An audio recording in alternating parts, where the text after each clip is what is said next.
gang violence and other kind of violence. Guess what? I could be at work, at school, in my car, I can still get shot by the police, but I can get shot anywhere. So it is what it is.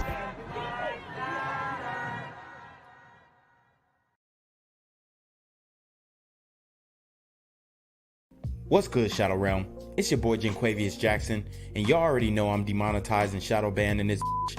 So if you want to contribute, go to the Cash App, the PayPal, the GoFundMe, or join the Patreon. Also, don't forget to visit the merch store for all your favorite BGZM News 17 gear, including our exclusive Trump is a Blood t-shirt. Go fast before they sell out. They are already flying off the shelves, no cap. And remember, these super gremlins are on demon time. Anthony Alvarez. I spoke with Anthony Alvarez's mother just a few moments ago, Cheryl, and she said that hearing the Chicago Police Board's decision brought back memories that no mother wishes to relive. Veronica Alvarez sits next to her partner Guillermo, holding a sign demanding justice for her son once again. Her partner translating for the devastated mother, "I'm bothered and angry by the decision." Tonight, the Chicago Police Board denied COPA's recommendation to fire Officer Evan Solano, who shot and killed her 22-year-old son, Anthony, during a foot chase in Portage Park in March of 2021. And he was armed, okay? Don't forget that he was armed, because they're trying to act like it was just an unarmed guy. Look, these burrito gremlins are on demon time. Body cam video shows a weapon dropping from the young father's hand as he is shot by Solano. It is my opinion that the superintendent met the burden of overcoming the chief administrator's recommendations for discipline. In a summary of opinion from the board, they called Officer Solano's use of force against Alvarez objectively reasonable based off the circumstances.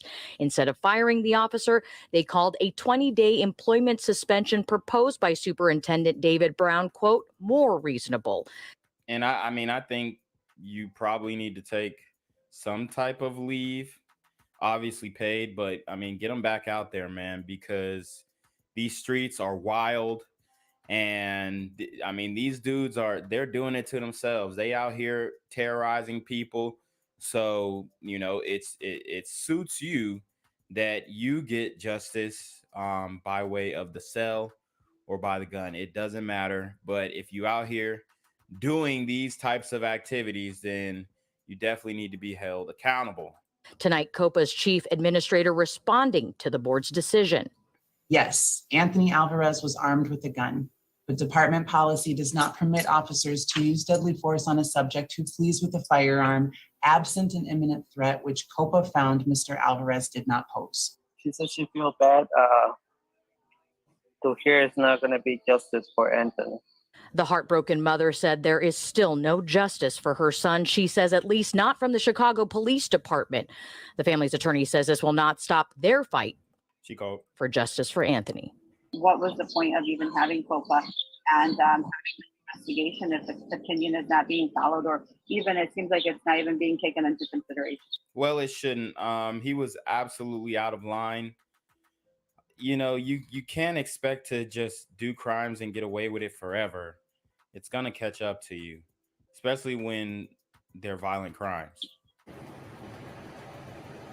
The Alvarez family says they continue and will continue their fight for justice and take their anger out onto the city streets tomorrow. They are calling for an emergency protest at the Thompson Center Plaza tomorrow at 5:30. I'm here on the corner of MLK and Frederick Douglass, where a shooting just took place. And as you can see, it's a pretty rough area. So I'm basically risking my life reporting on this madness. So make sure you do me a favor and hit the subscribe button, like the video, hell, share the video, and make sure you go ahead and leave a comment down in the comment section to continue the discussion on how we can find solutions to all this son violence in the streets. I'm Jenquavius Jackson, here live, reporting from Atlanta, Georgia, BGZM News 17. Cam video showing the moment a Chicago police. Now to that new body cam video showing the moment a Chicago police officer shot a 13-year-old boy. The officer who pulled the trigger did not have his body camera on, but the other officers who were with him did. This all happened in May in South Austin. Our Tara Molina has been analyzing the video and speaking with legal experts about what could happen next. Chico. Tara. Erica and Jim, the 13-year-old's family doesn't want to share his name, but we know he's home, still recovering, not able to walk right now. We want to warn you, the body camera video we're about to show you is disturbing. It starts near the intersection of Chicago and Cicero. Body camera activated. You can see officers running towards the gas station after the 13-year-old boy. It happens fast. You see the teen start to turn, beginning to raise his arms. Gunshots. He hits the ground. The video you're watching from the body-worn cameras activated that night. So they still have not told us why he was running from the police. And I'll tell you why. Because him and some other super gremlin teens on Demon Time carjacked an individual, and there was a 3-year-old boy in the car. Okay, so obviously they had the right to chase him down. They had assumed that he was armed since he carjacked somebody.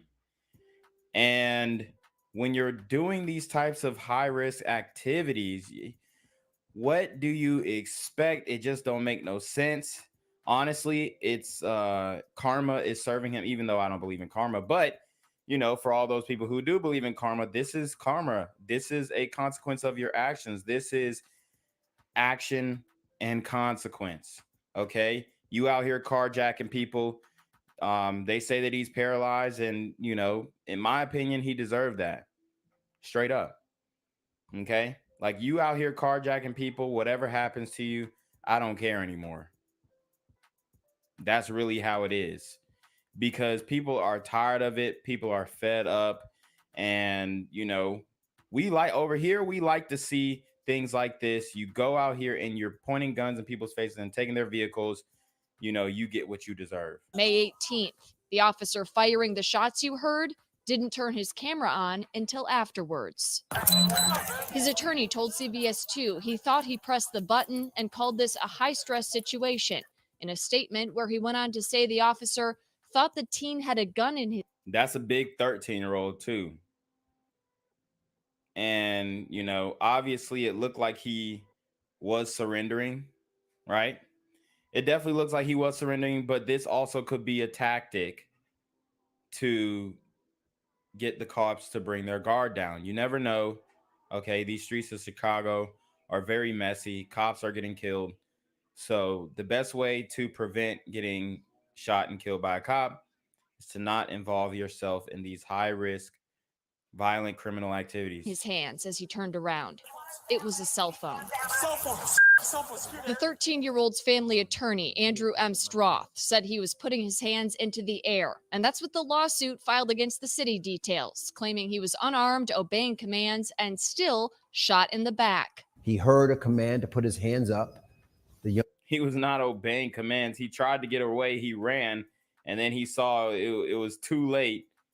And then that's when you turn your body awkwardly. And I mean, bruh, I just say drop to the floor, get on the ground, and put your hands behind your back, straight up. Young boy put his hands up and without cause or provocation was shot in the back by the officer. And that young man sustained serious life-changing injuries as of this. As he deserved those injuries. Honestly, I mean, do we feel bad for him since he was carjacking people? Do we feel bad that you got shot by the police? No. Well, at least I don't, because I'm not losing no sleep over this, because you're out here putting yourself in a position where you're harming other people. and that's enough for me. At this point, he is paralyzed from the waist down. So, what led up to the sprint you saw at the start of this story? Chicago police were following the car the 13-year-old was in because Oak Park police identified it in a carjacking the day before. Carjackers that took off with a 3-year-old girl in the back seat. 3-year-old girl. See, I thought it was a boy. See, I mean, even worse. When license plate readers tipped off CPD, they followed the car and the 13-year-old jumped out. He has not been charged in connection to that carjacking. Chicago police tell us the officer involved has been stripped of his police powers. That's BS. Get him back on the force. You can read more, including statements from both attorneys here in this story. It's up on our website right now. Reporting live in the newsroom, I'm Tara Molina, CBS 2 News. Tara, thank you. Gang violence and other kind of violence. I could be at work, at school, in my car, and I can still get shot by the police. I can get shot anywhere. So it is what it is.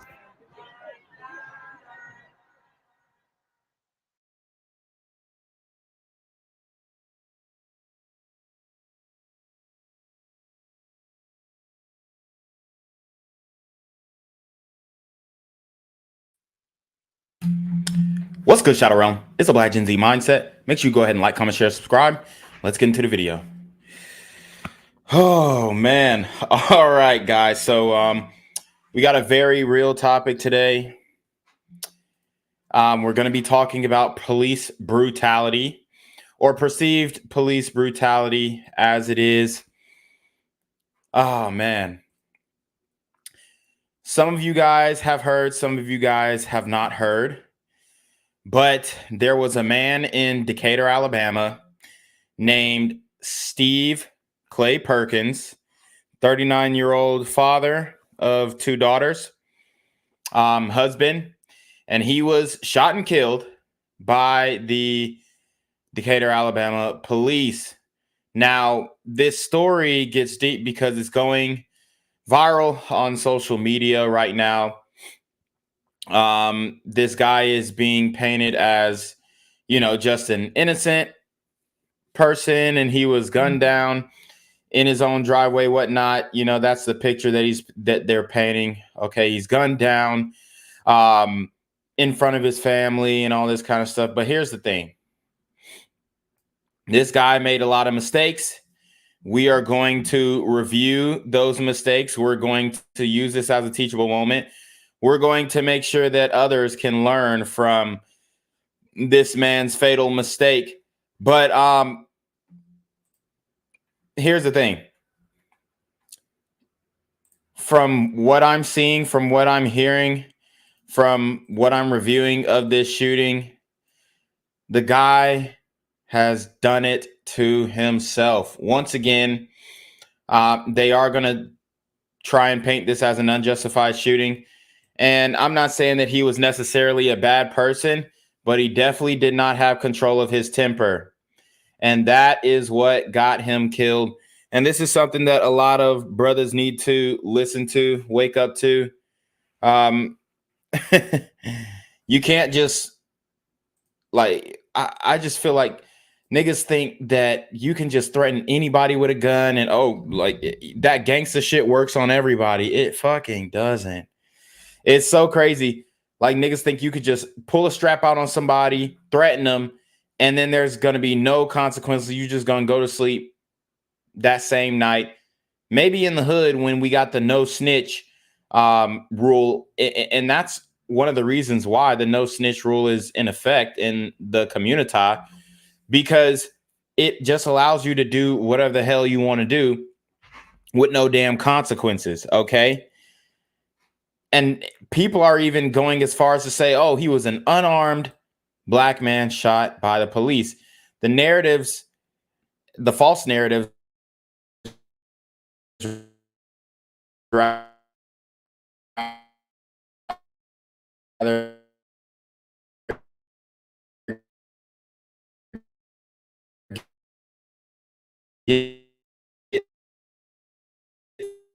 spun so crazy.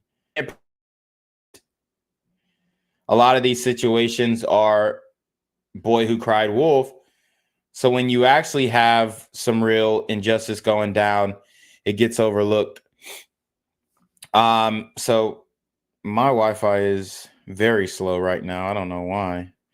But we're going to try and work through it nonetheless. So let's see. I'm going to pull up some information about this situation. And we're going to react to how the news is covering it.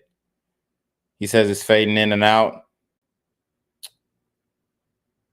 He says something is off, glitchy. Ah, man, I don't want to have to hop out and hop back in because I already got my links up. But yeah, I don't think it's my Wi-Fi. I think it's, you know, StreamYards, YouTube. You know, they love working against me, but we'll try and make it work. Let's see. All right. Yeah, so let's pull up the details of this shooting. So this happened October 16th, 2023. So it happened just about a month ago. And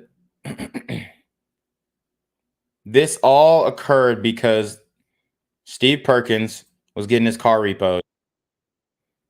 So let's see what the news has to say about it.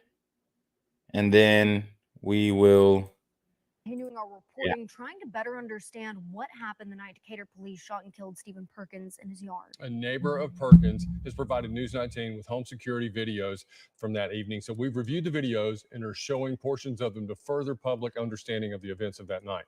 The Alabama Law Enforcement Agency continues to investigate the shooting, and Decatur police say one officer involved is on leave. News 19 investigative reporter Dallas Parker joins us in the studio. We want to warn you, though, this contains video and audio of the fatal shooting. Viewer discretion is advised on this. Dallas. That's right. We are about to show you some home security camera footage from the night Stephen Perkins was shot and killed by Decatur police. It is from a neighbor's camera across the street, one house to the left of Perkins' home on Ryan Drive in Decatur. And just to be fully transparent, none of the videos feature any timestamps. In the video, we see three people who turn out to be Decatur police officers enter Stephen Perkins' neighborhood walking toward his house. We've sped up the walking for time purposes. It takes them about 90 seconds to reach the side of Perkins' home. Zooming out, we can see the full layout of the neighborhood. Okay. Eventually, the video shows the small group stop next to Perkins' home.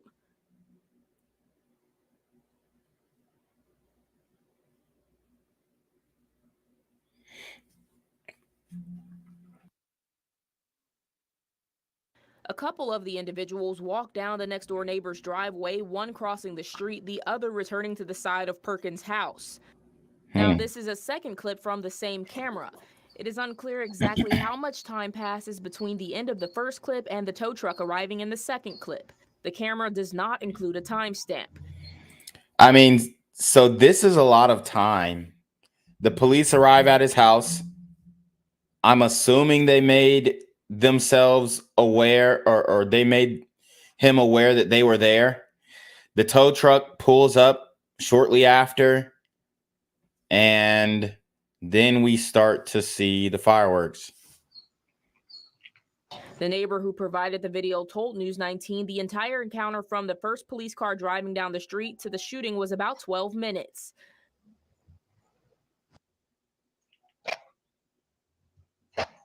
It appears that as the tow truck driver hitches Perkins' pickup truck, Perkins walks outside. You can see a light moving in the front yard. And within 7 seconds of Perkins walking... So he tells them to put the truck down. It doesn't look like the police made themselves... it doesn't look like they contacted him before he came out. I guess they were waiting for the truck to get hitched, but the tow truck pulls, and this is the second time the tow truck returned after Mr. Perkins threatened him the first time. The tow truck hitches the truck. He pulls up. He has a flashlight, which what we now know is his firearm with a flashlight attachment on it. and he is pointing it at the tow truck guy saying, "Hey, put my truck down." The police come shortly after, and he is pointing the weapon. Outside.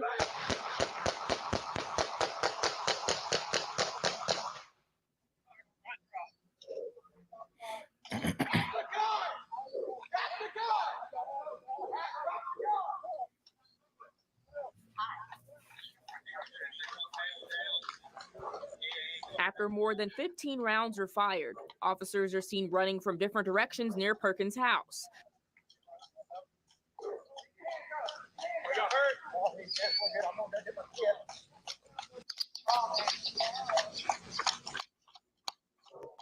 The end of the video shows the tow truck driver driving off with a pickup truck as officers stand near the fatally wounded Perkins. God damn. Now, a review of the videos appears to show police began shooting 4 seconds after Perkins yelled at the tow truck driver. This morning, Decatur's mayor and city council took questions for more than an hour regarding the shooting. Coming up at 6:30, we'll have more on that contentious meeting. All right, guys. So, I mean, it's pretty cut and dry. He comes out pointing a weapon at the tow truck driver. You just can't do that. And from his point of view, he says he was being unjustifiably repossessed. Stop the cap, bro. And here's the thing. Getting your car repossessed sucks. It's happened to me before. It's not fun for sure. But at the end of the day, bro, you have to just let it happen. Catch up your current balance and then get it back from the yard. It's that simple. But when you threaten the tow truck driver and put their lives in danger, all while the police being there as well, it is not a good recipe. I think that the police should have said, "Hey, we're not going to knock on his door, courtesy. Just say, hey, we're here with the tow truck company. They're repossessing your vehicle. You're late 90 days. You didn't attempt to make a payment. So we're coming to get that motherfucker." I think they could have at least done that. But here's the thing. They don't necessarily owe him that. So it's not like they had to do that. But yeah, they picked up the whip and they surrounded the crib, and he had already come out with a gun. So they probably didn't want to knock on the door because he's already shown that, hey, he's willing to pop off, and he could have knocked on the door, or they could have knocked on the door, and then he just start firing. So I think that's why they took that flanking approach around his house. And obviously he came out with the strap, pointing it at the tow truck driver.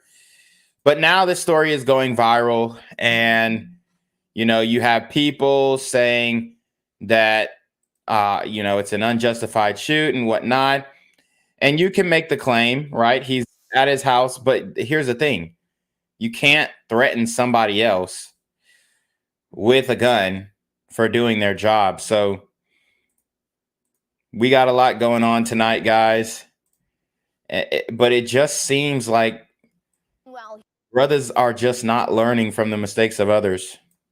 Meanwhile, here in the River region, a protest for Steve Perkins took place in downtown Montgomery. Steve Perkins was killed in an officer-involved shooting last month in Decatur. His death has sparked protests across northern Alabama and other parts of the country. So as you can see, it says black, check, unarmed, check, safe, question mark. He was not unarmed. So you already have the misnomers, misinformation, false narratives circulating in the community. And I perceive by the end of this week, this is going to be, that he was unarmed. And every black person online is going to believe that this man was unarmed. Guys, hit the Cash App, hit the PayPal, show some love. All right. I am officially demonetized on YouTube, officially shadow banned on YouTube and any other platform. So we would greatly appreciate it if you would hit the Cash App, show some support, show some love to the stream. Going to be streaming a lot more often, but I need you guys' support. By the way, also cop the merch. The Trump is a Blood t-shirts are out today. Yesterday, protesters marched from the Capitol steps, hoping to seek justice for Perkins' death and the release of body cam footage. That night, he thought he was just going to go to bed, wake up to his wife, see his kids in the morning, take his kids to school. But is that really what he thought, though? Look, he made a fatal mistake. And we're going to get some more details later on about this guy and his thought process. But it's just like, bro, I know it's embarrassing getting repossessed in front of your daughter, in front of your wife, but you didn't pay the bill. That's what it comes down to. You didn't pay the bill. So they came and picked your shit up. And he didn't pay it for months. They don't just repossess after 30-day non-payment. You have to go 90 days non-payment. And then they hit you up like 10 more days afterwards. I know, because I've gotten a vehicle repossessed before. And it sucks, man. You're like, you might come back to the crib like, damn, where's my car? Somebody stole it. You calling the police, reporting it stolen. Meanwhile, the creditor has come and taken your vehicle. But guess what you do? You say, how much do I owe? What's the tow fee? What's the fee to get it out of the, the lot? Shout out to David with the $5 Cash App. He says, for showing support, man. Appreciate that. Oh, say less. You just pay the bill, And I remember when how old was I? I was about 21 years old. My BMW got repossessed and I owed like $8,000 on it. And I was pissed off because when I bought it off the lot, I didn't do my due diligence. So I was always, working with a fucked up transmission, and I had a warranty on it, but the warranty wouldn't pay out for another 6 months. So I was waiting, and I was pissed off that I bought the car. So I just stopped paying on it because I was like, man, these niggas sold me a faulty car and all this stuff. And I was young too. But here's the thing. It's not, once you buy that car off the lot and you finance it, it has nothing to do with the dealership anymore. The only thing that it has to do with the dealership is you going back there to get some repairs done, get your tires spun, an alignment, maybe an oil change, all that shit. But once you buy that car off the lot, the dealers, they wash their hands with it. They sold you the car and sold the debt to the creditor. So, and they already made their money off of it. So they wash their hands with it. It ain't like anything that happens to the car. It ain't like you can go back to the dealer and say, hey, man, y'all fucked up. Sometimes they will. Now, I have bought in some cars where I did buy the car off the lot. It drove well for like, a couple hours in the test drive. And then shit just started going crazy. You take it back to the dealership. And if they're good dealers, they will, get that thing fixed up for you. But don't count on it. Don't bet on it. Once you drive it off the lot, that's all you. Any issues that come up is all you. Anything, bro. So, like I said, it sucks, man. It sucks. You come back home, you don't know where your V is, or, or you just pull up and it's not there anymore, or you're pulling up and they're in the process of repoing it. So it definitely sucks. But you just have to eat that. You have to bite that bullet.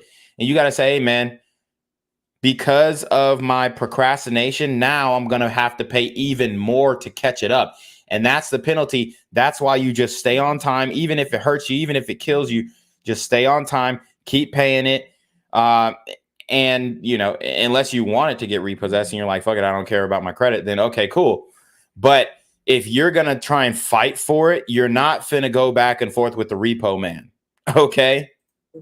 But his whole life flashed before his eyes. And Steve had a loving family, loving friends, loving community that got taken away from him. Yeah, and it sucks that he crashed out. This is a perfect example of crash out culture. He crashed out because of his pride. This is a pride issue. And ain't nobody finna get over on me. You got over on yourself, bruh. Steve was an amazing person, not good person. He was an amazing person and God-fearing man as well. But we will live through his name here. There you go. So, And here's the thing, man. As a God-fearing man, you don't go and threaten somebody for doing their job, whether you think it's a mix-up or not, which I guarantee it wasn't no mix-up. You just didn't pay your shit. But it's just wild, bro. It's just wild. So let's keep getting some more information on this. Police body camera footage of the shooting and killing of Steve Perkins will be released to the Perkins family tomorrow. The family's spokesperson and Steve's cousin, Dr. Brenton Lipscomb, confirmed state investigators will release the body camera footage to the family's attorney, Lee Merritt. The Perkins family has called for its release of this footage since it happened September 29th. Perkins was shot and killed by Decatur police following an incident with a tow truck driver who was trying to repossess Perkins' truck. At today's city council meeting, members of the community called for more action.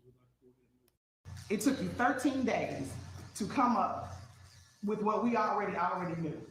What we all knew already, that we saw these videos. You had videos with audio that told you what they said was a lie. You cannot tell me that you cannot review policy, protocols, and procedures that you all say you put in place and make a decision based on whether or not those officers still need to be patrolling this very street that they killed him on. That is not appropriate. The investigation is being handled by the Alabama Law Enforcement Agency. Aaliyah has not given a timeline on when it will release its findings about what truly happened that night. Yeah, so and I think that they should release the body cam footage. I think they shot too prematurely. I genuinely do. But then again, he had his weapon drawn on the tow truck driver, which makes it justified. Even though he's at his crib, even though he's at his house, he made the mistake of not paying his debt. So they had to come get the car. So he put himself in a really bad situation and got really bad results. This is an example of crash out culture. Now, did he do this intentionally? I don't know. I don't think he even knew the police were there, honestly. I think he came out with the strap because he probably told the guy, if you come back and you try to take my car, I'm going to shoot your ass. So he heard the tow truck pull up. He came out with a strap. And it's kind of odd that the police didn't notify him beforehand. But I also understand why they wouldn't, because he's already said, hey, you know, the tow truck driver probably already said, hey, man, he pulled a strap on me. And then that brings them into the situation on the defensive. So they flank his house. But yeah, it's just like I don't see how he thought that there was going to be no consequences for him drawing his weapon on the repo man. It just doesn't make sense why he thought that he was just going to go to bed that night and nothing was going to happen.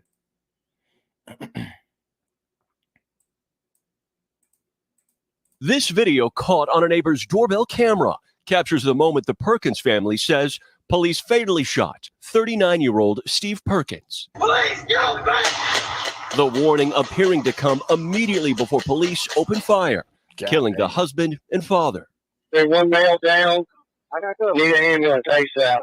Authorities have yet to verify the video shared by the family's attorney to NBC News. The deadly confrontation around 2 a.m. September 29th stemmed from a tow truck driver trying to repossess Perkins' truck. Police say the driver arrived earlier, but left when Perkins flashed a gun. So there you have it. He arrived earlier, and they're saying he flashed a gun. What the fuck does that mean, he flashed a gun? See, this is what they're not telling you. This nigga probably went out there on some rah-rah. Hey, nigga, what the fuck, bro? You know what I'm saying? Man of God now. But, you know, he's pulling up on the repo man. Hey, man, y'all got some shit mixed up. That ain't me.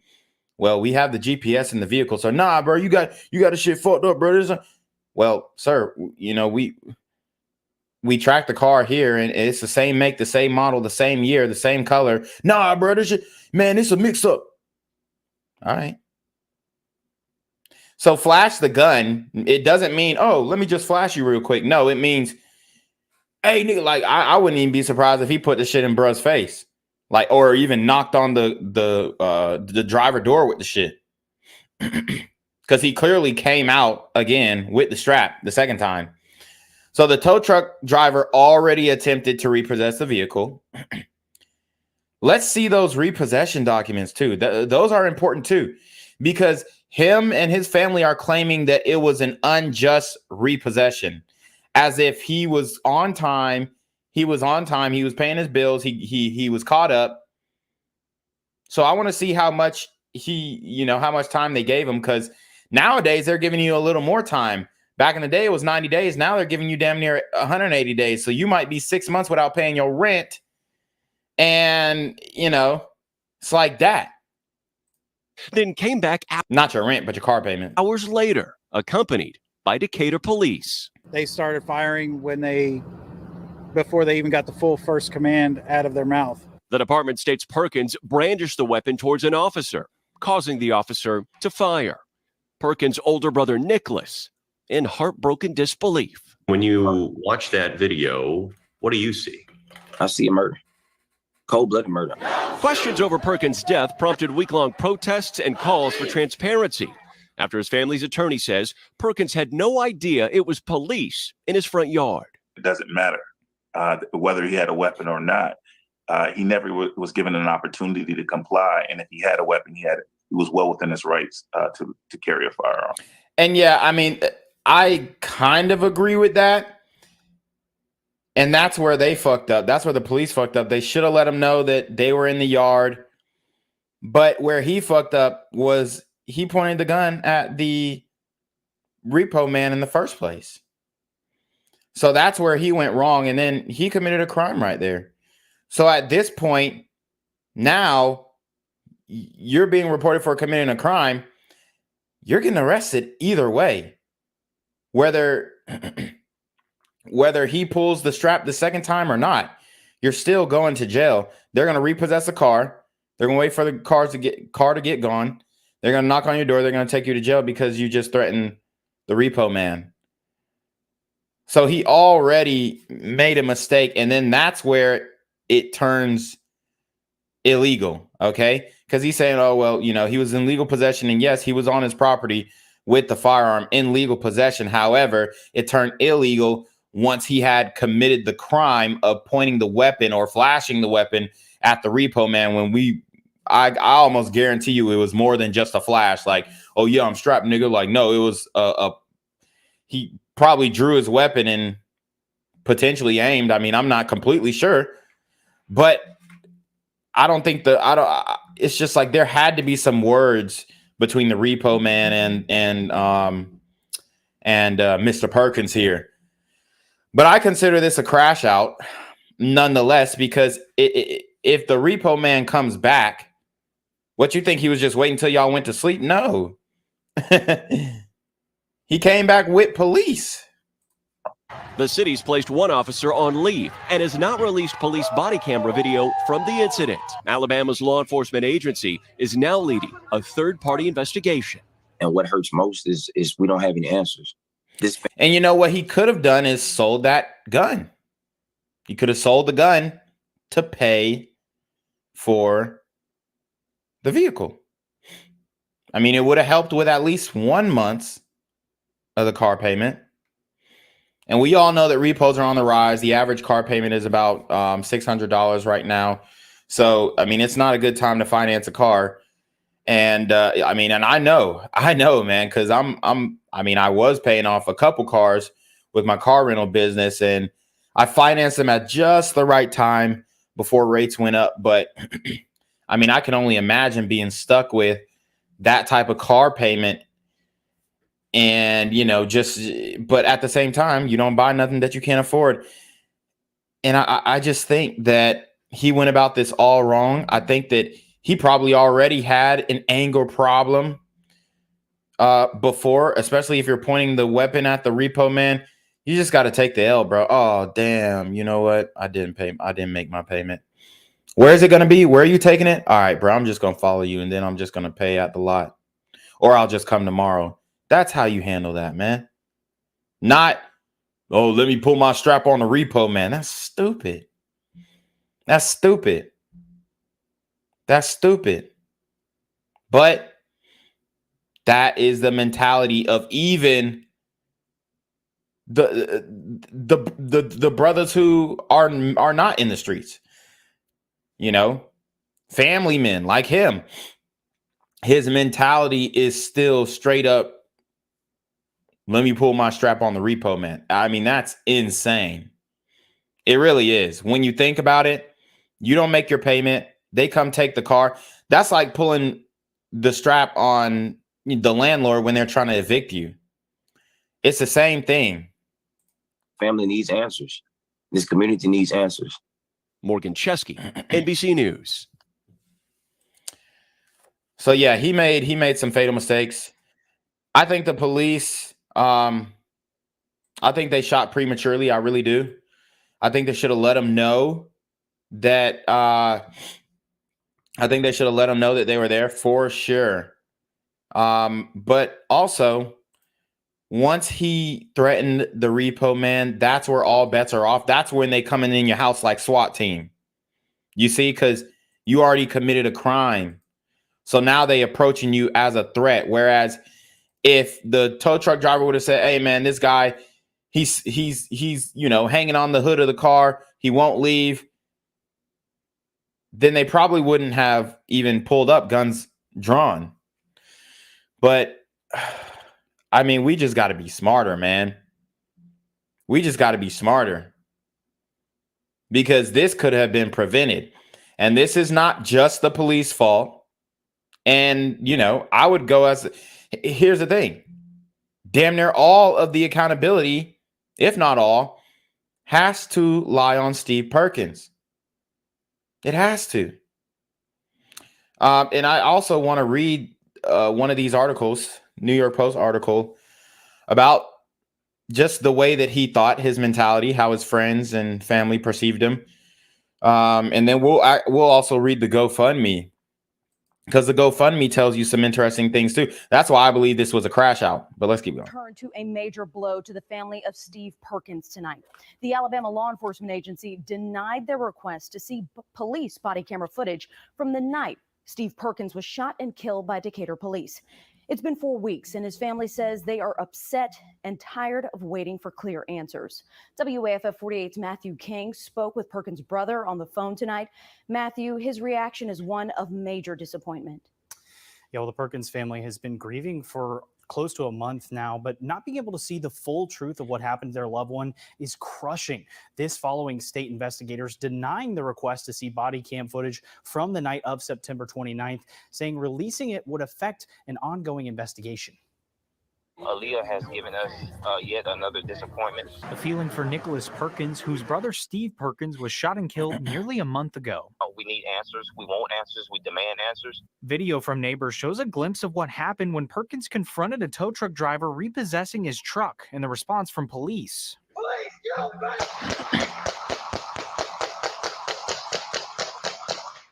God damn. Yeah, he aired him out right there. I ain't gonna cap. Perkins says he needs to see the body cam footage to truly understand what happened to his brother. This long, drawn-out process is not good for our family. It's not good for the healing process. All it does is seem to throw salt into a wound. They gonna get paid. I will tell you that, though. They're finna get paid. I ain't gonna cap. He believes a new law on the books in Alabama entitles them to see it. The law signed by Governor Ivey in June of this year allows written requests to view recordings from parties involved, an attorney, parent, or spouse of another designated representative. But the law also opens the door for investigating agencies to deny the request without an explanation. Yet a statement from Aaliyah attempted to provide one by saying it has a long-standing practice of not releasing body-worn camera footage because doing so would affect the investigation or prosecution. Perkins says the public has already seen plenty and believes this denial makes the situation worse. What factors would compromise the integrity of the investigation? Because what you're doing is leaving us in the dark. And we've been in the dark since September 29th. That's not a place where any family should be. Perkins says, though this announcement serves as a bump in the road, he's convinced his family will see true change and justice in the near future. Marco.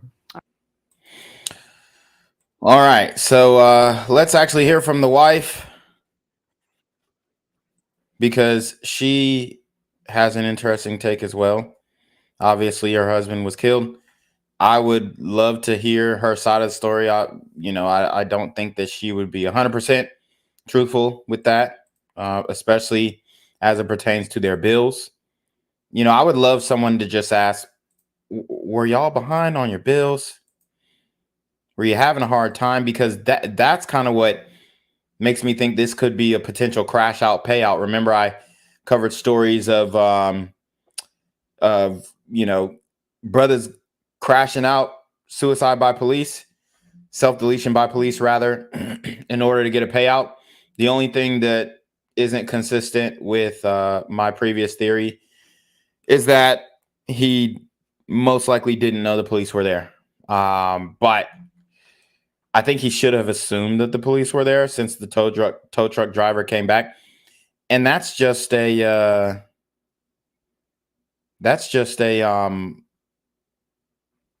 I think that's just, it's a cognitive issue, right?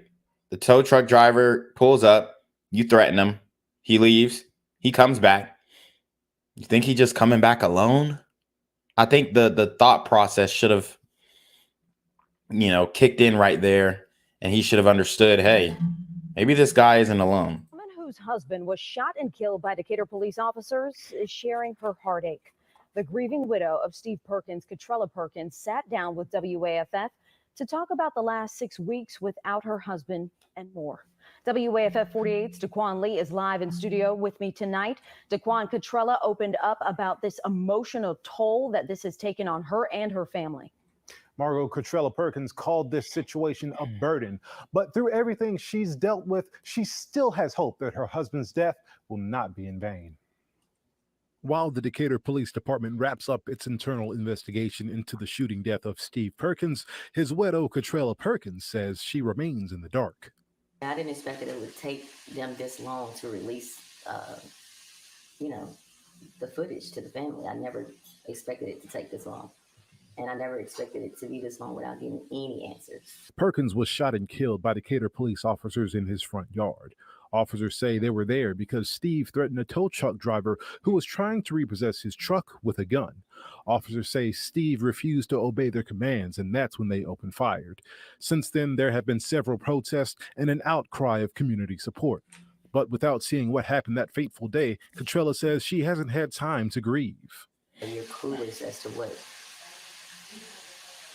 what they're doing with the investigation, what they're hiding, or why haven't they given us any answers from the beginning? And, I think her grievances are justified. I would want to see the body cam footage as well. But I think they want to maybe get deeper into the internal investigation before they release that, which would be my, I think that's kind of what I would think that they're doing. But like I said, I genuinely believe that he made some huge mistakes going out and threatening that Repo man. It just doesn't make sense why you would do something like that. But like I said, they're going to get paid. They're going to get paid. So could this have been a crash out where he knows, boom, if I crash out right now, I'm good. My family's good for life. Maybe not I'm good, but it makes you wonder. Now, I'm not saying that that's what he did. I genuinely believe he didn't know the police were there. But I think he should have had some foresight to determine, hey, maybe if the tow truck guy pulled back up, he's not coming alone. And why did they start out from the beginning releasing false information? So it's a burden. Her attorney, Lee Merritt, says the ending of the Decatur Police Department's internal investigation is a step closer to seeing the body camera footage. But Merritt says they're taking other steps to expedite that process. We have opened an estate with the probate court, that the estate vehicle, an estate in the name of Stephen Perkins. Once we have that estate properly open. Shout out to Deluxe for the $20 cash app. Hold on. Hello? Where we at? Oh, you want to know where I'm at? We outside. Also, shout out to Silent Creek for the $7.50 Cash App. I really appreciate that. It goes a long way in contributing to the channel. Oh, say less. We can move forward with our federal civil rights suit. And what the federal civil rights suit allows us to do is to exercise the power of subpoena to go out and get that evidence that the family's entitled to ourselves. Now, Merritt expects that lawsuit to be filed within the next 10 days. Meantime, Contrella Perkins isn't letting the slow process of seeing that body camera footage kill her hopes for justice.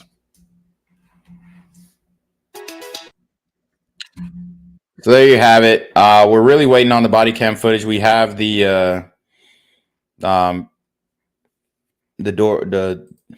what is it? Not the dash cam footage, but the Nest door footage or whatever the hell.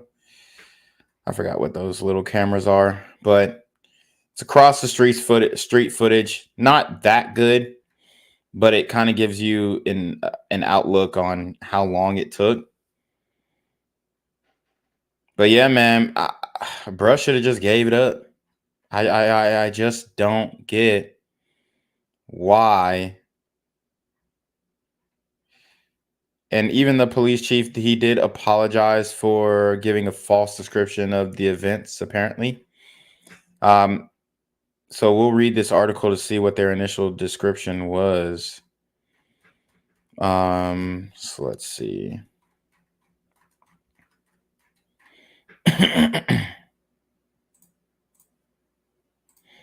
So we have this Daily Mail article pulled up, and here are the main points. Alabama repossession firm seizes black dad's truck as he lays dying feet away. Yeah, I mean, he didn't pay his bill. I don't really. The only thing that I would say is I don't see why they allowed him to move the truck after the crime scene was already there. Because wouldn't him moving the truck taint the crime scene? But anyways, yeah, I mean, they wanted their shit back. I can't blame them, honestly. They wanted their shit back. He wasn't paying. They ain't have nothing to do with his ass getting shot because he pulled out with the strap. Surveillance footage captured the moment a tow truck driver made off with a dying father's vehicle. He lay outside his home after being fatally shot. Stephen Perkins, 39, was gunned down by cops from Decatur, Alabama Police Department outside his home in September. An attorney has also said the actions of the tow truck driver were illegal, and he should have stood down his attempt to repossess the vehicle. I mean, I think the cops just made a mistake in letting him leave. That was probably. I wouldn't necessarily say what he did was illegal. He was doing his job. This is the appalling moment at Alabama repossession firm seizes a black father's truck as he lays dying on the street just feet away after being shot by cops. And here's the thing. If a guy threatened me with a gun and then I pull back up with the police and he gets shot, I'm not feeling bad for him just because, oh, he's a black father. You didn't pay your bill. I pulled up trying to do my job. You made my job hard. I come back with reinforcements and then you crash out. That's not my problem as a tow truck driver. Stephen Perkins, 39, was gunned down by cops from Decatur Police Department outside his home on September 29 in Decatur, Alabama. Police have said that a tow truck driver had attempted to repossess Perkins' pickup when it is alleged Perkins pulled a gun on him, causing the driver to call 911.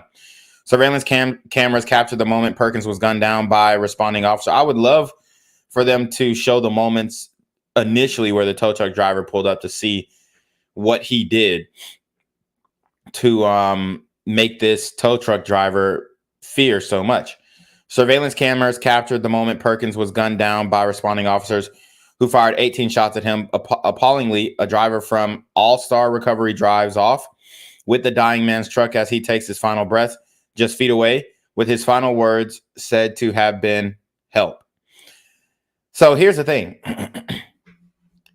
You want help after you threaten this man with a gun for doing his damn job. See, this is what I don't get. Like, you have this this regret after being a shithead to the guy. I mean, really, what's worse than threatening somebody with a gun when they're trying to do their job? Okay. That newly released footage shared by Decatur Daily has triggered outrage in the Alabama city, with both the repossession firm and police department blamed for what activists say was Perkins' needless death. Officers can be seen standing over the body of Perkins in his front lawn after gunning him down with the tow driver nonchalantly making off with Perkins' white GMC Sierra. I don't see how he nonchalantly. I mean, he was doing his fucking job. Further fanning the flames of outrage in Decatur police admission that they got a crucial early piece of information wrong. So what was that crucial early piece of information that they got wrong? They claim Perkins had been told to drop a gun he'd been holding, but that he'd refused to do so. So, yeah, so they're basically saying, hey, they told him to drop the gun and he refused to do so, which was not true. So therefore, yeah, they're finna get a payout because they saw the gun and immediately started shooting. Chief Todd Pinion later said Perkins had been ordered to get on the ground by officers who identified themselves as police. So, I mean, I understand how that could be a mix-up as well, right? Get on the ground, drop the gun. They did say gun after they shot, for sure. But they told him to get on the ground, and then they fired after seeing he had a weapon in his hand. So because he's on his own property, they are going to get paid. Will these officers get criminally charged? I'm not completely sure, but I assume some charges are in lieu just because of the climate nowadays. So let's keep going. The change of story has led locals to question whether the police department has also gotten other crucial details wrong. Here's the thing. It's potentially an important detail, but then it also could be pretty much an obvious mistake as well. Telling him to get on the ground between telling him to drop the gun in the heat of the moment. And then you're saying gun, gun, gun right after as well. But after the shooting, the officers appeared to pat Perkins down with one officer moving from Perkins' right side over to Perkins' leg. Out of sight, an unidentified repossession officer has hooked the GMC to their truck and begins to tow it away. As the officers continued, the headlights from the tow truck began moving at the 30-second mark. The vehicle turns left out of Perkins' driveway with Perkins' pickup truck following it. It is unclear who was driving the truck, but Decatur Daily reported that All Star Recovery is owned by Shannon Gay. A similarly named local business, All Star Towing and Recovery, has received abuse over Perkins' death, but had nothing to do with the incident. One of the homes directly across from where Perkins lived with his family also captured the moments he was fatally shot. Perkins can be heard shouting, "Hey, put my truck down." But before police officers rush out from cover with their weapons drawn, one of them yells at him, "Hey, hey, police, get on the ground," as the officers unleash a volley of bullets on him. So they didn't give him a chance to get on the ground, which is fucked up. Before the officer even finishes, police began unloading 18 shots toward Perkins. Attorney Carl Cole told WAAY 31 last month that the truck driver should never have returned to Perkins' home with the police. So I wonder why he would say that. The truck driver should have never returned with the police. Is that like repo policy that you don't return after being threatened? I don't think so. I couldn't imagine that would be a policy that I would think that, hey, if they're not trying to give the car up, you come back with police. Cole added that police are not allowed to be involved in a car repossession unless there is a court order involved. And he alleges that there was none. So, I mean, that makes sense. But also, it changes from just a simple car repossession to type of charge when you threaten him with the firearm initially. And that is where the fatal mistake was made. When they pulled up and you threatened them with a firearm, that is a crime. So the police were called by the repo company because somebody committed a crime. And then he just spun the block to repossess the car because he knew he was safe in that scenario. And obviously it ended fatally. Perkins' family also says there's no indication he'd even fallen behind on payments for the GMC truck, which is why he tried to stop it from being taken away. So there's no indication that he'd fallen behind on payments. I mean, what does she mean by that? Has she seen the bill? Have they seen the bill? Anyways, Cole told the outlet, one, the truck driver is supposed to stand down if there's any sort of breach of the peace. Okay, Cole continued, he should have never gone back there. And second, police are not supposed to be involved in a repossession absent of a court order. If there is any breach of peace during a car repossession under Alabama law, that repossession is over. Cole added, what I can say is this, they never should have gotten that far, much less towed his car away that night as he's lying in his yard. You know, I can't imagine a greater insult to injury than that happening at the time, especially considering what Alabama law says regarding we're not supposed to go further than this if there's a breach of the peace.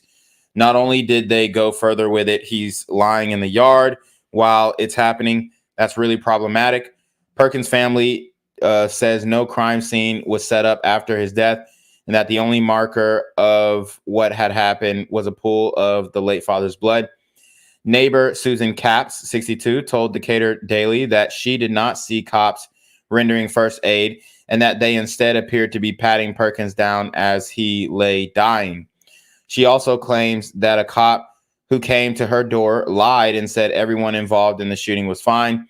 The killing of Perkins had sparked fury in the town, with the local police department coming under intense scrutiny over his death and the actions of officers. They have not been named. So yeah, they're definitely finna get paid. A lot of mistakes were made by the police. Let's see. Police Chief Todd Pinion apologized last month after the department gave a false description of the officer's commands in the PD's initial rush to release information. The department inaccurately said officers ordered Perkins to drop his weapon and that he refused to do so.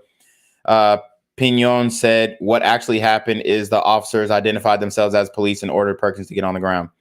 He wrote, I apologize for the inaccurate description of the encounter in our initial statement, and we have already taken steps to improve our public information sharing process.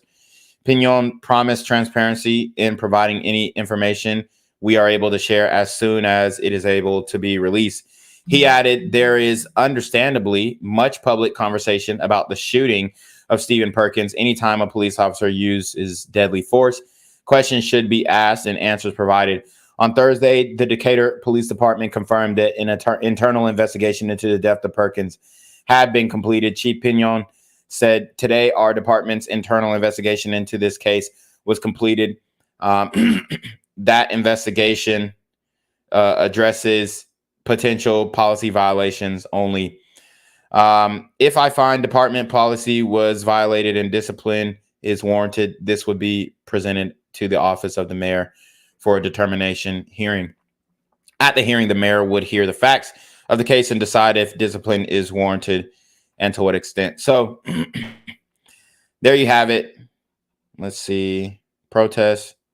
All right, cool. So let's go to the GoFundMe. All right.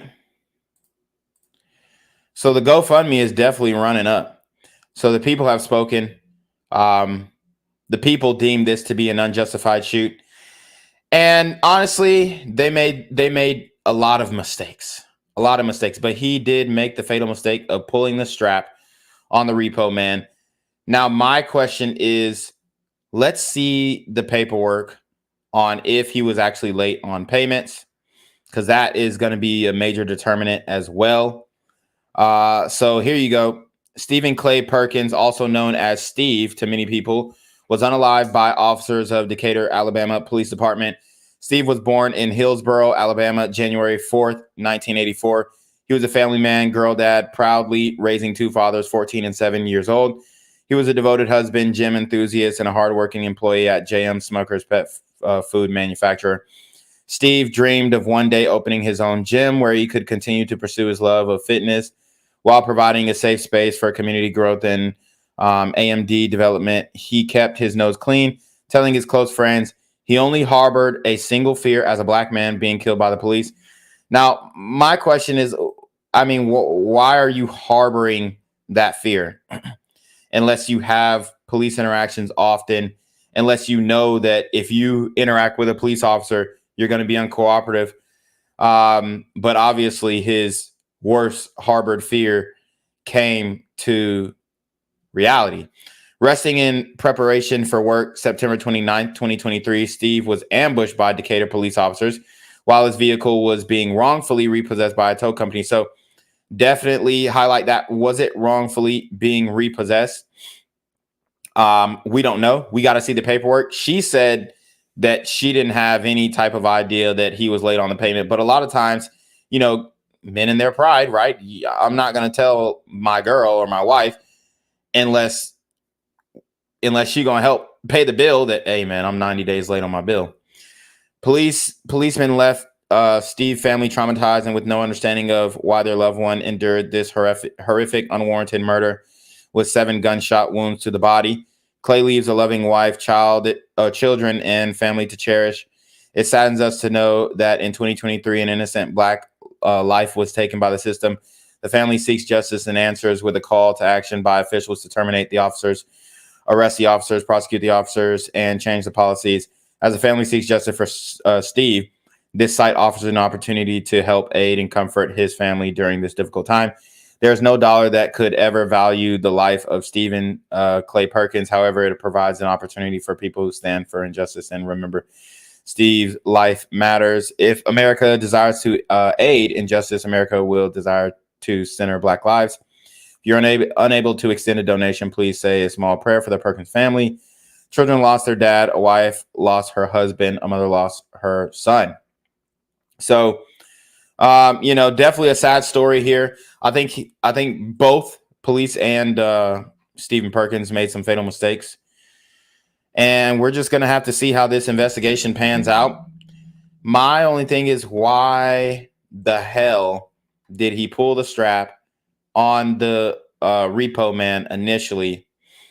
So that's one of the things that kind of has me, you know, on the side of the police, because it's just like, once you do that, that is the crime that's committed, that warrants them to pull up to your crib all stealthily and shit, right? Because they definitely pulled up to the crib stealthily as fuck. Let's see. So we had this New York Post article. Just want to show you guys how the media is covering it. Let's see. All right. Black man's truck repossessed moments after he was gunned down by Alabama cops. Home security video showed a repo truck callously hauling away an Alabama man's truck as he lay dying in front of his yard after being shot by a police officer. Steve Perkins, 39, was slain by an officer September 29th outside his Decatur home after a tow truck driver who had arrived to repossess his truck told police he had threatened him with a gun. So they say that he flashed the gun, and now the tow truck driver saying he threatened him with a gun. So that kind of gives me the impression that he said something, also made a gesture with the firearm. Police said Perkins, a black man, had also pointed a gun at the officer, who reportedly fired 18 shots at the man, hitting him 7 times. The shooting happened after Perkins exited his house at night with a flashlight. Security footage showed police and the driver said he had mounted a gun on the flashlight, a claim which could not be verified by watching the footage. On November 4th, new home security footage from a neighbor across the street emerged depicting Perkins' truck callously being towed as he fought for his life, riddled with gunshots on. In the clip, Perkins is lying on the ground as two people who appear to be police officers stand over him, pat him down. Spokesperson for Perkins' family said he was ambushed by police who gave him less than a fraction of a second to comply with instructions to get on the ground before opening fire. Doorbell camera video showed, which I agree with.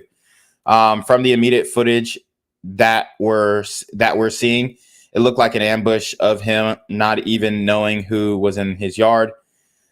They were in uniform, but it's a very dark neighborhood. No police cars were in front of the house. They were parked down the street, hiding in neighbors' yards or neighborhoods' yards, hiding around the house.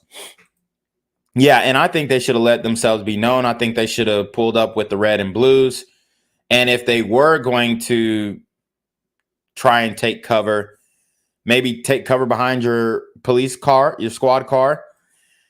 I mean, it's a horrible situation, I believe, on both sides. But like I said, you're behind on your payments. The repo man comes and you pull a strap out on him. You pull a strap on him. That is the only way that I see the cops are going to be able to get off.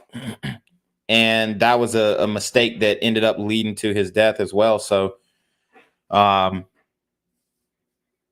let's see.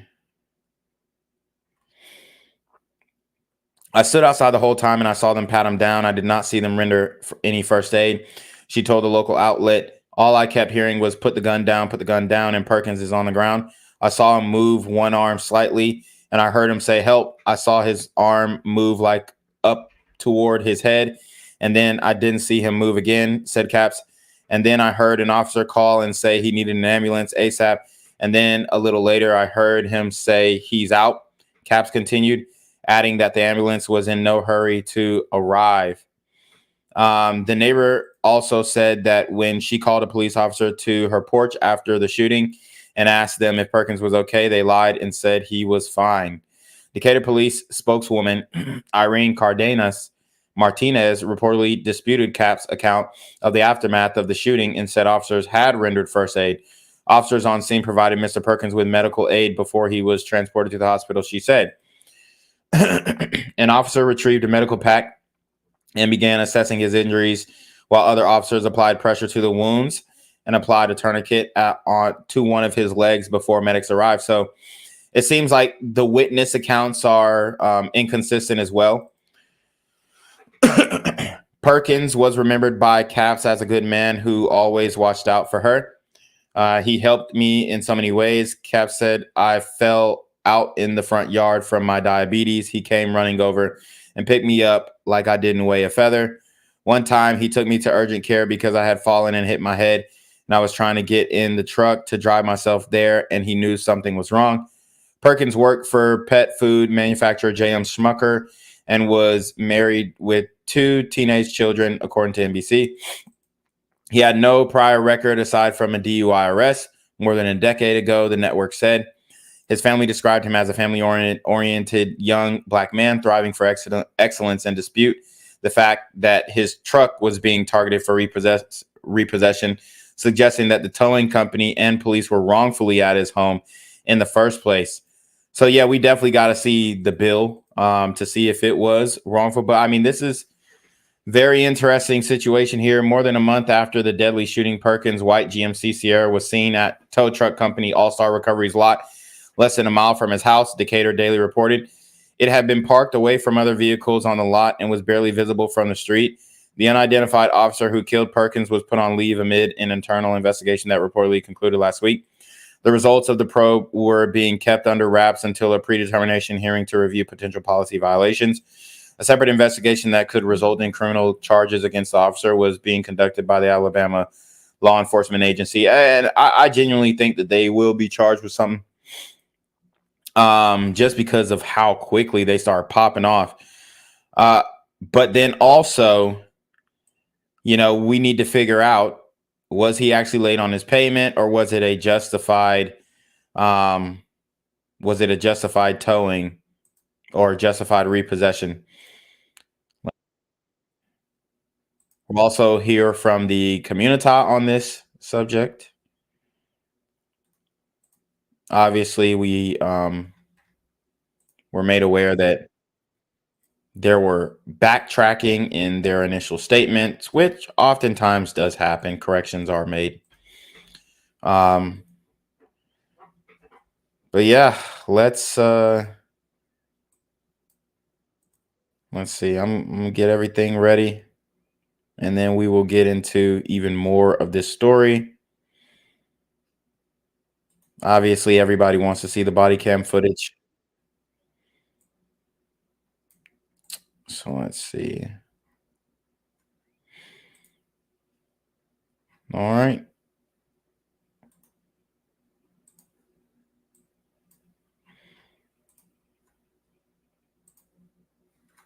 All right, let's pull this up.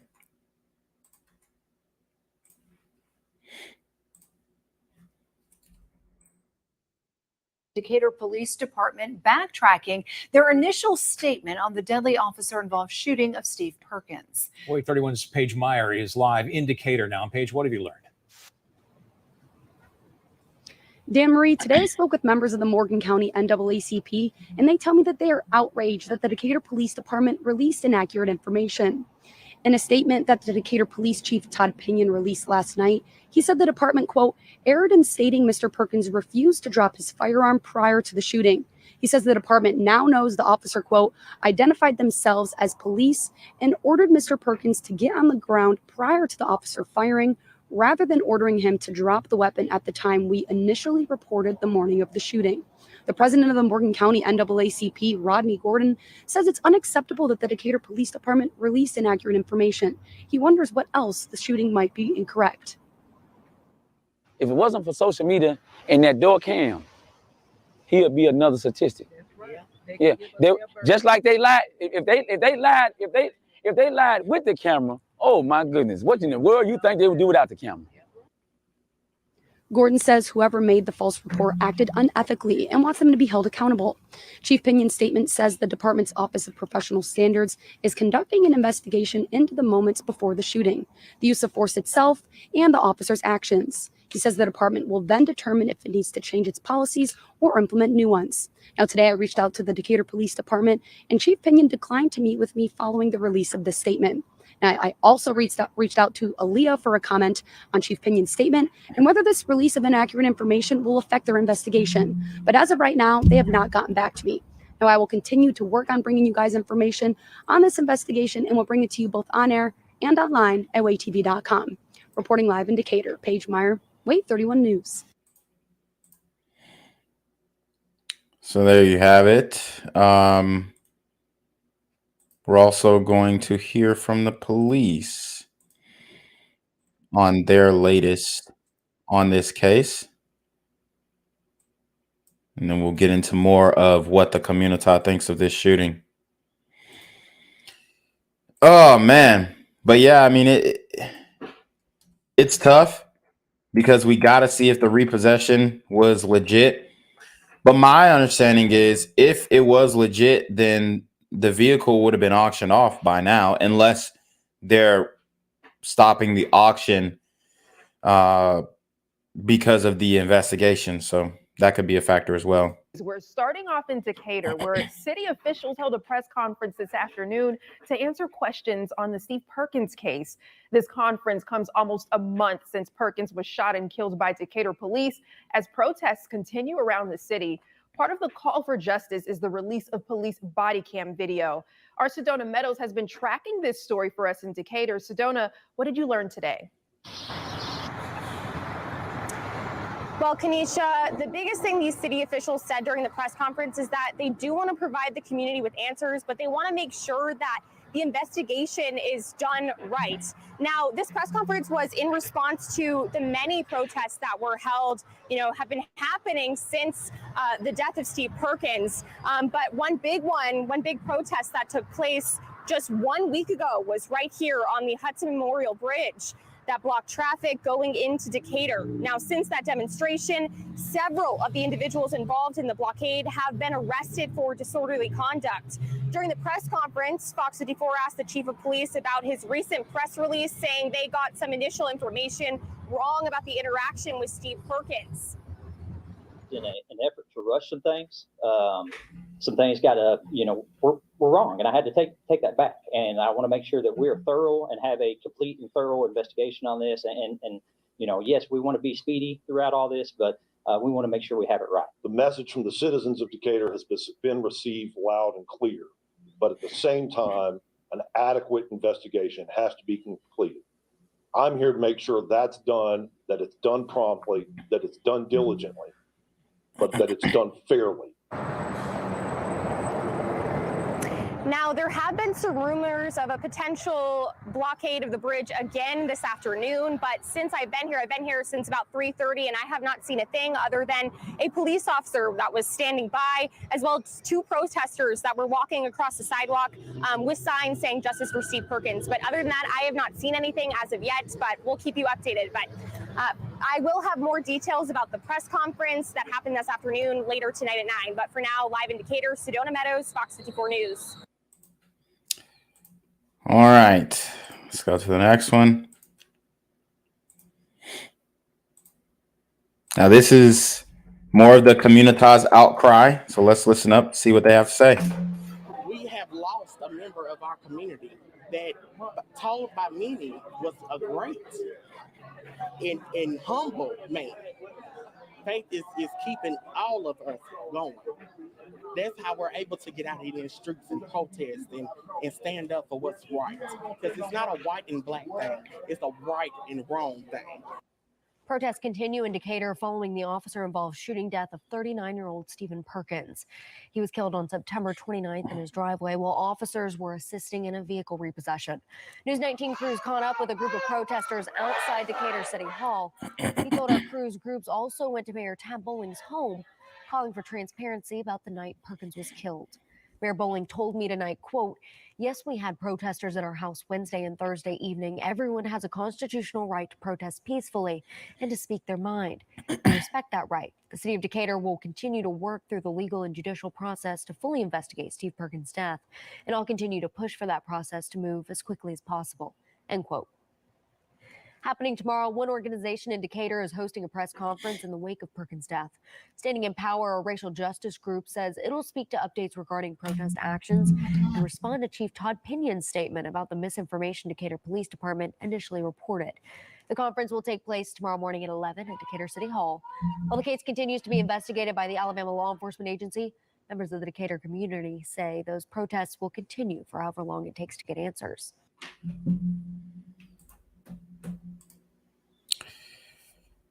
Boom. The Communitas outraged, obviously. A major downtown event in Decatur canceled tonight due to possible protests over the police shooting death of Steve Perkins. The downtown Decatur merchants called off tonight's third Friday event after they say they were made aware of threats and violence toward protesters. It's been 3 weeks to the day that Perkins was shot outside his home as officers responded to the scene where a tow truck driver was repossessing his truck. Way 31's Jillian Kay is live in Decatur now, where protesters are calling for federal officials to get involved. Jillian. That's right. The leaders of this organization are demanding justice for Perkins and his family. They tell me they will not stop until their voices are heard. Everybody should be upset. Not just Black people, not just Hispanic people. Everybody should be upset. Standing in Power say they advocate for the safety of all Black people. Now they're demanding the FBI and Department of Justice investigate the police for Perkins' death. This is not a sprint, it's a marathon. And so this may take a year or two, but we will support the Perkins family until they get justice. They are also asking that all officers involved in Perkins' death be removed from the force. Now, the group also says that 8 protesters have been arrested, and police tell me that one of these protesters has actually pled guilty and is now serving a 15-day jail sentence. Damn. Live in Decatur, Jillian Kay, Way 31 News. So the protesters getting rowdy, okay. Let's see.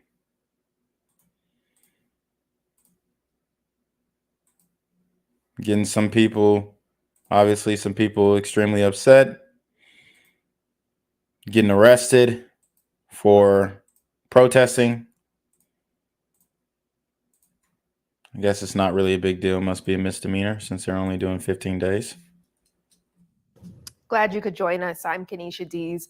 A racial justice group calls for transparency in the case of Steve Perkins, among many of the voices in Decatur. But the group also points out what they say are false arrests in search for justice. Our Jasmine Bird gives us a listen. No resident should be shot dead in their front yard for checking on a disturbance. It's been 21 days since the deadly officer involved. So, I mean, he's mischaracterizing things as well now. You know, we have a lot of mischaracterizing on both sides, on the police, official police side, and then also on, you know, potentially protesters, maybe even family to some degree, mischaracterizing what actually happened. He did indeed threaten this repo man with a firearm. The question is, was the repo justified? And guys, I did put a poll in the chat. If you want to vote on the poll, the question is this a justified shooting or not? I'm very interested to see you guys' feedback. I want everybody who's watching the stream who can to respond to the poll and give your opinion on if this was a justified shoot. Shooting of Steve Perkins, and now Standing Empowered Justice Group is responding to Decatur Police Chief Todd Pinion. The Decatur Police Chief admitted to a personal connection with Steve Perkins and acknowledged the initial reports contained misinformation. However, Steve's name remains uncleared, and there has been no timeline of events provided based on body cam footage or other resources by Chief Todd Pinion, Mayor Boeing, or the Alabama Law Enforcement Agency. The Racial Justice Group member says if Chief Pinion and Mayor Bowling genuinely knew Steve, you would act swiftly and with excellence, just as he did. You would understand his love for Decatur and the community and provide answers we need for closure and healing. I reached out to Decatur Police Department in regards to Pinion's connection with Perkins. Pinion said, quote, he was an acquaintance from a gym we both frequented and routinely saw and spoke with each other while working out, end quote. The group also want First Amendment protections. We also want to shed light on the threats and harassment peaceful protesters face in Decatur, Alabama. Initially, the Decatur police responded aggressively to our lawful First Amendment protest, using militarized vehicles and intimidating tactics. And by that, Terrence Atkins was so and you know, in the police defense, I believe that they probably thought it was going to be 2020 BLM 2.0. And it didn't turn out to be that, right? But I think that they were prepping for the worst. And you know, and the reason why is because of what happened in 2020, where you had riots, people burning down businesses, people burning down houses, and you know, people attacking, looting, all these types of things. So they were trying to prevent that. And I think you know, they pulled up with some firepower that the protesters were not expecting. SIP means They have grabbed protesters off the sidewalks and arrested them. we asked the police department if situations like these occurred. Here's the response we received. Quote, since the last update, there has only been one additional arrest for disorderly conduct from Wednesday, October 18, 2023. One individual entered guilty pleas to 3 counts of disorderly conduct pursuant to the plea agreements reached in 2 of the cases. This individual is serving 15 days of a 90-day sentence and was placed on probation, end quote. SIP also mentioned why all 3 officers involved in the shooting were not placed on administrative leave. Here's the reply. Quote, the other officers were placed on administrative assignment, end quote. SIP says security is also a big concern. Surveillance drones have been flown over homes, probation officers contacted, and neighbors intimidated. We asked if DPD could verify if surveillance drones are flown over protesters' homes, but did not receive comment yet. The group says they just want to feel safe and know they can trust law enforcement in their own community. We don't want bad cops in our city, and we definitely don't want them in our communities if they're going to come to our homes and kill us. Indicator, Jasmine Bird, Fox 54 News. Oh man, I mean, I definitely want to see the paperwork on if his truck was actually late on this payment. Obviously, shouldn't be a death sentence, but once you threaten the repo man, that's where I fall off, and that's where I say, "Hey, man, you're on your own with this one." That's where I fall off, whether it was a mistake or not. Hell, you could have sat in front of the truck. You could have just sat in front of the truck. You didn't have to pull a strap on the guy. Family of a man shot and killed by Decatur police will have to wait to see body cam footage. Steve Perkins' family spokesperson said they expected Aaliyah to show them the video today. Wait 31's Paige Meyer sat with the Perkins family and one of their attorneys. Paige, tell us, what else did they have to say about this delay? Attorney Cannon Lambert Sr. says he thought he was going to receive body camera footage today from the September 29th shooting. However, Lambert says the Perkins legal team was in contact with Aaliyah and thought an understanding was made for that footage to be released this morning. Perkins' widow Catrilla was with Lambert as he told me they now have to submit forms to Aaliyah's legal department to request this footage. Prior to today, it was the understanding that we had that we would be given an opportunity to see the video without having to follow that protocol because it's discretionary. Lambert says once they get the forms from Aaliyah, they will complete them immediately. He says then Aaliyah will be able to make a decision whether to allow the Perkins legal team to see the video or not. Lambert hopes Aaliyah will make that decision as quickly as possible so we can watch that footage and report back to the Perkins family. Lambert tells me Miss Perkins will then have a choice whether she wants to view the footage or not. No, I did reach out to Aaliyah today to see if or when they plan on releasing that body camera footage to the Perkins legal team. However, I have not yet received a response back. Reporting live in Decatur, Paige Meyer, Wait 31 News. Yeah, and I think they should release the body cam footage for sure. You know, for full transparency. And maybe even the body cam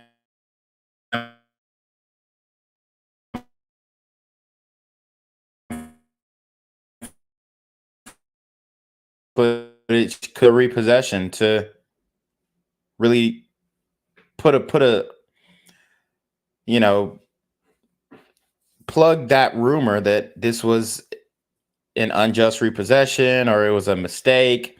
They weren't at the right house. All that. But that doesn't define a city. 1 week after the Decatur police shooting of Stephen Perkins, the city is still coping with the immeasurable weight of the incident. That tops News 19 at 6. I'm Christine Killemeyer. And I'm Jerry Hayes. Today, Decatur city leaders came together to answer questions on camera for the first time since the incident. Now, those leaders included Mayor Tab Bowling, Police Chief Todd Pinion, Fire Chief Tracy Thornton, and retired Youth Services Director for the city, Bruce Jones. They all had some requests from members of the community. First, to continue to pray for the Perkins family, as well as the city and its police department. Second, try to be patient through this investigation. But they also asked them if they continue to protest, please continue to do so peacefully.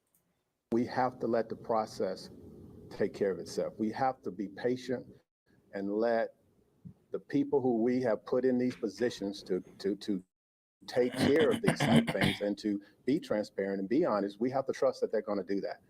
If something happens and we're not in agreement, when we do hear answers, well, let's deal with that then. But to rush to judgment and to let our emotions get out of control and to decide that violence is the answer, that's not us. That's not us in Decatur. That's not who we are.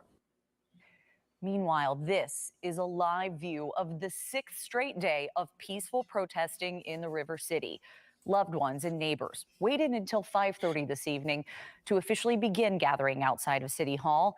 And, you know, this is how you protest if you are going to protest. Thankfully, they didn't do that nut shit. But yeah, I mean, just keep it peaceful. Let the facts come out. I put the poll in the chat. What do you guys think? Justified or unjustified? You be the judge. Like I said, I think he made some mistakes. I think the police made some mistakes. So far, we got 71% saying it is a justified shooting, 29% saying no, it is not. He spent the day at today's public viewing for Stephen Perkins. And Decatur police shot Perkins just before 2 a.m. last Friday. He later died at the hospital from his injuries. Police arrived outside his home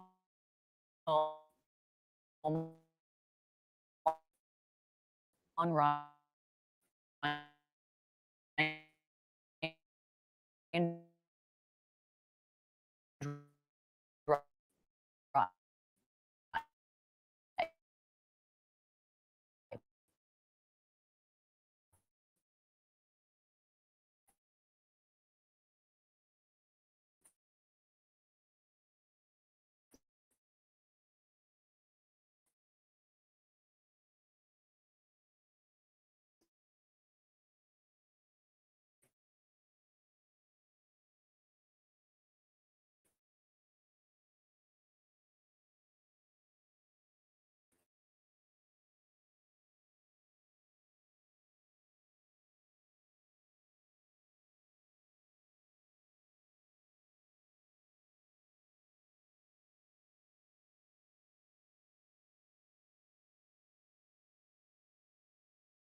Sorry, guys. YouTube, y'all know how they do.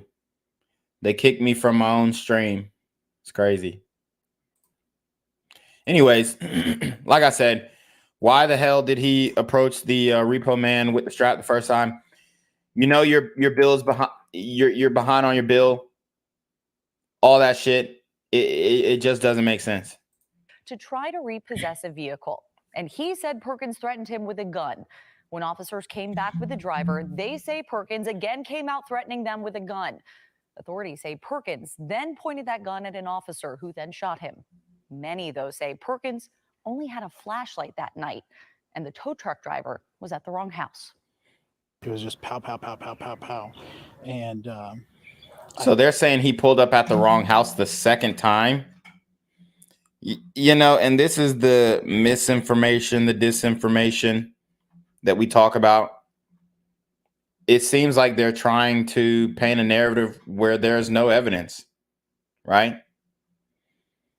And if he was at the wrong house, then whose house was he supposed to go to? I had called the police because my alarm system didn't go off. And they said, don't go outside, it's not safe. Now, the investigation into this officer-involved shooting was then handed over to the Alabama Law Enforcement Agency, which is typical in a situation like this. Meanwhile, Sunday, protests began, with many calling for transparency into that investigation and answers about why this even happened. If you hear something commotion at your house, to step out on your front lawn where you pay the mortgage, that your house where you lay your head out at night, it should not be unlawful to go out to try to check on see what's going on. And as soon as you step out on your front lawn, you be murdered, shot 7 times by the police. Those protests continued into Monday, asking for the release of body camera video.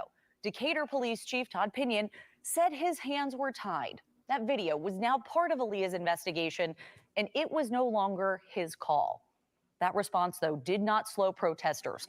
They gathered again Tuesday. This time, they weren't outside Decatur City Hall in the police department. They gathered outside a hotel along 6th Avenue in Decatur. The reason? Alabama Governor Kay Ivey was in town for a legislative update luncheon, and she answered News 19's questions about the shooting. That case is being investigated by Aaliyah, and until they finish their investigation, there's not a whole lot to say. I trust Aaliyah, and our job is to protect law enforcement officers as well as the public safety, and we will stay true to that mission. Then Wednesday, Perkins' family announced it had retained National Civil Rights Attorney Lee Merritt to help them seek justice and accountability. Merritt then met with the Morgan County District Attorney Scott Anderson Thursday afternoon. Before we talk about the terrible acts of the men who put him away, and before even that evidence that eventually will come out that shows him being ambushed and murdered, we want the community to know that he was a man, that he was loved, that he was a benefit to this community, and there's a reason that a fight is about to come with it. And just last night, hundreds of people, galvanized by their grief, held a vigil for Perkins. His wife and 2 daughters were there, along with dozens of family members, even more loved ones. Today, Aaliyah released that Perkins' body has officially been transported to the Alabama Department of Forensic Science for an autopsy. It's also asking for anyone with any more information about the shooting to call its confidential tip line. Once Aaliyah's investigation is complete, those findings will be turned over to the Morgan County District Attorney to decide if the case needs to be presented to a grand jury. Funeral services for Stephen Clay Perkins will be held tomorrow, October 7th. The celebration of life will start at 11 a.m. It's happening at the Wheeler Chapel. Oh, there you go. All right, let's go into the next story. Going to be talking about here and really their mission and what message they're trying to get across, obviously.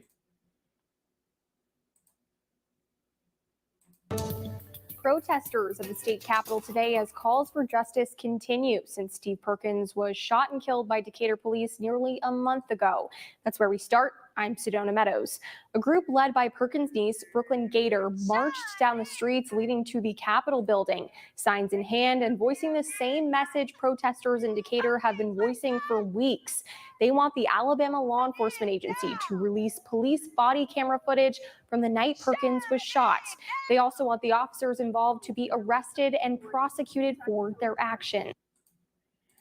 All right, and we have a protester who's saying he's being targeted by the Decatur police. So we'll even open that one up to see what he's talking about here.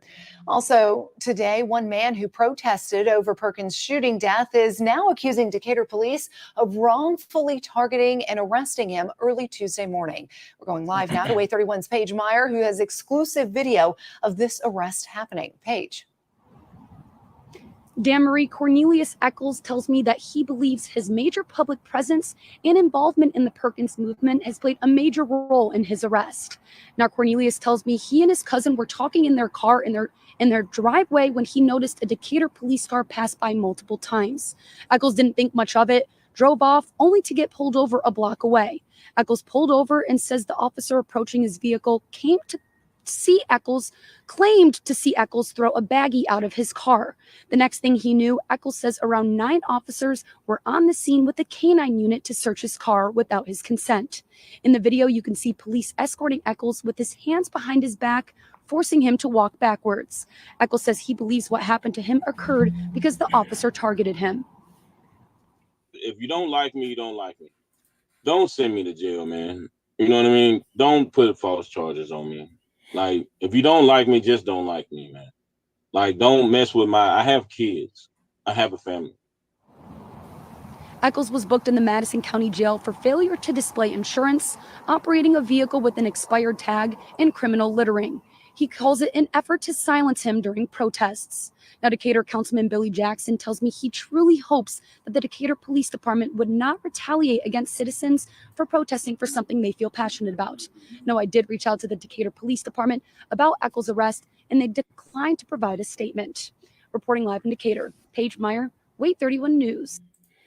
So there you have it. Protesters are claiming that they are being unjustifiably, unlawfully targeted by the Decatur police. Let's keep going. It's been 1 month since Stephen Clay Perkins was shot and killed by Decatur police. The incident has sparked a movement along with a string of protests as the community seeks justice for Perkins and his family. Today, another demonstration was held outside Decatur City Hall. Local pastors joined protesters to speak out against the city's recent press conference and the body camera footage not being released to the Perkins family. News 19's Daryl Burke joins us in the studio now. He was there for that protest. And Daryl, what did the pastors have to say? Lindsay, pastors across North Alabama say the Alabama law enforcement agency's refusal to release the body cam footage is only adding to the hurt the Perkins family continues to experience. They're calling for transparency, accountability, and for city leaders to step up. Justice for Stephen Clay Perkins is why we are here. Local pastors joined demonstrators Sunday as they continue to protest the police shooting that killed 39-year-old Stephen Perkins. After learning the Alabama law enforcement agency would not release the body cam footage of the incident, some local pastors believe it's preventing the Perkins family from getting the closure they deserve. Nothing's going to change about what's on that video, and so whether you see it or the family sees it, it still remains the same what happened that night. And so I think that it does begin the healing process to have that, so that there's a process that begins that leads to some answers and some relief. We want to continue to support and stand with this family. This past week, city leaders called a press conference regarding the outside legal counsel they hired to oversee the internal investigation into the officers involved the night Perkins was killed. Some community leaders had words for Decatur's leaders. They say the recent press conference by city leaders was a private matter and a move they say was unacceptable to the Perkins family and the community. We are even more confused and even greater disbelief after the private closed press conference on Thursday, October 26th, announcing publicly investigations previously unknown even to the family. We believe you are wrong for continued narrative you use in describing the shooting, which we believe often dehumanizes Mr. Perkins just to justify the shooting. Others in the community say local leaders joining the demonstrations are key to getting justice. As for the body cam footage, they believe videos of the incident on social media have already told the community what they need to know. It's just a ploy to lengthen to, this, what we already know, what we've already seen. The officers, the chief, the mayor, they should be fighting for this family to get the justice they need. I think it's unfair and unjust that they don't release that to the family because they're entitled to it. And the community placed an emphasis on their continued efforts in seeking justice, a movement they say will be continued as they plan to pack the Decatur City Hall for the City Council's work session Monday. Lindsay. All right, there. Let's go to the next one. Just want you guys to get the full picture. The poll is still up. You can still vote on the poll. Was it a justified shooting? Was it not?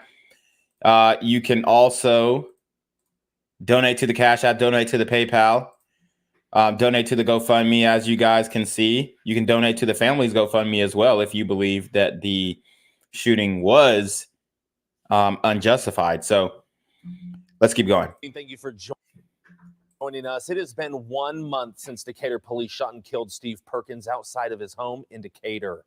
And tonight, protesters once again demanding answers, transparency, and accountability. WAFF 48 Savannah Sapp was there as protesters welcome pastors, hoping they will be able to apply some pressure. Nolan, today marks exactly 1 month since Decatur police shot and killed Stephen Perkins. In the last month, we've seen countless protests, had numerous responses from Decatur police, and now Perkins' family has been denied the footage that may give them closure. We will stay driven until there is justice for Stephen Clay Perkins. Pastors from across the community in Decatur gathered to share their continued support for the family of Stephen Perkins. A group known as Standing in Power hosted the event. Co-founder Adriana Tapscott says it's important for these community leaders to be out front. Pastors and ministers, they also have influence, and they can influence their congregations. And, there's numbers and power. So we want to make sure that we make a statement and a demand that we're together in unity. I think she meant power in numbers, guys, but just bear with her, so that we can continue to push awareness. Pastor Claudette Owens says events such as these help the healing process for the community. We've had many organizations, many individuals who are doing their best to help the community come together, to heal. We just hope that this will be one of the many steps because we're in this for the long haul. The protest comes just days after Aaliyah denied the Perkins family's request for the body camera footage when Stephen was killed. Terrence Adkins says this doesn't change their push for transparency. We've seen enough footage ourselves that we didn't even need Aaliyah's footage. We just wanted to offer them the olive branch to do what's right in this case, and they set the olive branch down. We've had all kinds of press releases. We've had all kinds of press conferences, but no one has heard a single voice from the Black community to tell our narrative and our perspective of how we see and what we believe. Well, the organization Standing in Power is not stopping here. Monday, they plan to be present for the Decatur City Council's work session here at City Hall. They will also host a town hall meeting on Thursday with remarks from a former police chief, as well as other community leaders. In Decatur, Savannah Sapp, 48 News, on your side. Yep, sorry. Didn't mean to end the screen share. Let's keep going. Shooting that led up to all of these protests. Now, here's a timeline of events. Here's a timeline. Perkins was shot and killed in the early morning hours of September 29th. Soon after, police released their initial version of the incident, saying Perkins had a gun and refused commands to drop it. Protests, they've started on October 1st. Then on October 4th, WAFF got security camera footage from a neighbor that tells a different story, showing Perkins was shot just 6 seconds after police surrounded him. No one is heard telling Perkins to drop a gun in that video. Then 1 week later, Decatur Police Chief issued a statement apologizing for misinformation in their original news release. On October 16th, the Perkins family attorney told us they were expecting to see the body camera footage soon. The next day, they changed course. Then on Friday, Aaliyah announced it rejected the family's request to see the video leading up to today's protest. Boom. All right, let's keep trucking through this. It's a lot of information, guys. I want to give you guys a full picture before determining your overall opinion on this story. And disappointment lingering tonight for one Decatur family. Steve Perkins' widow and her attorney were expecting to see officers' body camera video showing the moments he was shot and killed. Instead, they were met with paperwork. WAFO 48's Megan Plaka sat down with Perkins' wife and a member of the legal team. Megan, they say seeing the video will really help everyone find peace. Liz, Steve Perkins was and really continues to be such a beloved member of this community here in Decatur. I'm outside of Decatur City Hall right now, where you can see supporters start to show up like they have been many nights since he passed away. You know, people inside and outside of City Hall really want some answers. The Perkins family thought they would be one step closer to closure today. Instead, they were met with paperwork. At some point, I guess, somehow lines got crossed. Not sure how that happened or why that would have happened, but I do know that they will be in a position to rectify that immediately, and that's our hope. Steve Perkins' wife and one of her attorneys say they thought they would be allowed to view the body cam video today, but that did not happen. The real truth is that the access to evidence is ultimately something that families should be entitled to. And in this situation, we'll make sure that she gets. That evidence is police body camera footage. The family has now filed an official request to view it. The video will show the shooting death of Steve Perkins by Decatur police officers. He was killed after police say he threatened officers and a tow truck driver with a gun. Decatur City Council President Jacob Ladner says he wants to help get answers. What I saw wasn't right. And I think that's really what the community is, you know, based on the information that we've all seen. I've seen the same thing everybody else has, is something just doesn't seem right about what happened. And that's why there's a big push for, hey, we want more answers. We want to understand what happened. What all led up to the moment that this happened. Councilman Ladner says he's reached out to the state to push this process along. You know, one of the things we can do is just put pressure on, through our state legislators, can really try to help, let Aaliyah know, hey, we want this done. It needs to be done right, but we need answers, and this needs to be a priority at the state level, and that's what we can do, and we have.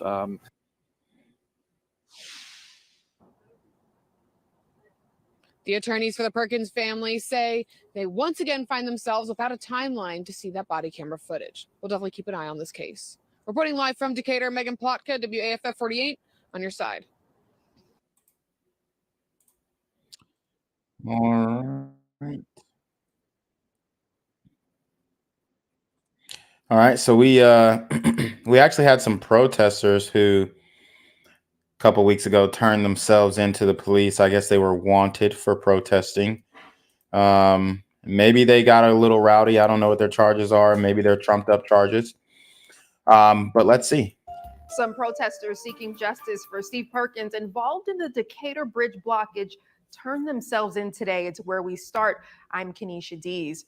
Right now, we have our Sedona Meadows live out in Decatur at the Morgan County Jail in Sedona. What can you tell us? Yeah, Kenesha, just as you mentioned, some of the individuals involved in last week's demonstration did turn themselves into the Morgan County Jail today. Now, I just want to give a quick, brief recap of what actually went on last week. So just around Thursday, around 5:30 p.m., 2 vehicles blocked both lanes on the Hudson Memorial Bridge going into Decatur. Several individuals got out of their vehicles with signs saying justice for Steve Perkins. And just yesterday, the Decatur Police Department made a Facebook post about the incident that took place on the bridge, saying numerous people have been identified and arrest warrants have been obtained on those individuals, charging them with disorderly conduct, and that they have been notifying these individuals so they can turn themselves in if they choose to do so. Now, the Morgan County NAACP President Rodney Gordon was among the individuals who turned themselves in today, and he spoke with us after he got out of Morgan County Jail, and this is what he had to say. What's confusing to me is it took you 4 days to get me, but it's been 24 days and you ain't made no arrest of the murder. No justice, no peace. Listen to me. We still got to fight. Well, I mean, you know, putting a warrant out on a disorderly conduct is way different from a murder investigation because you have to have your T's crossed and your I's dotted.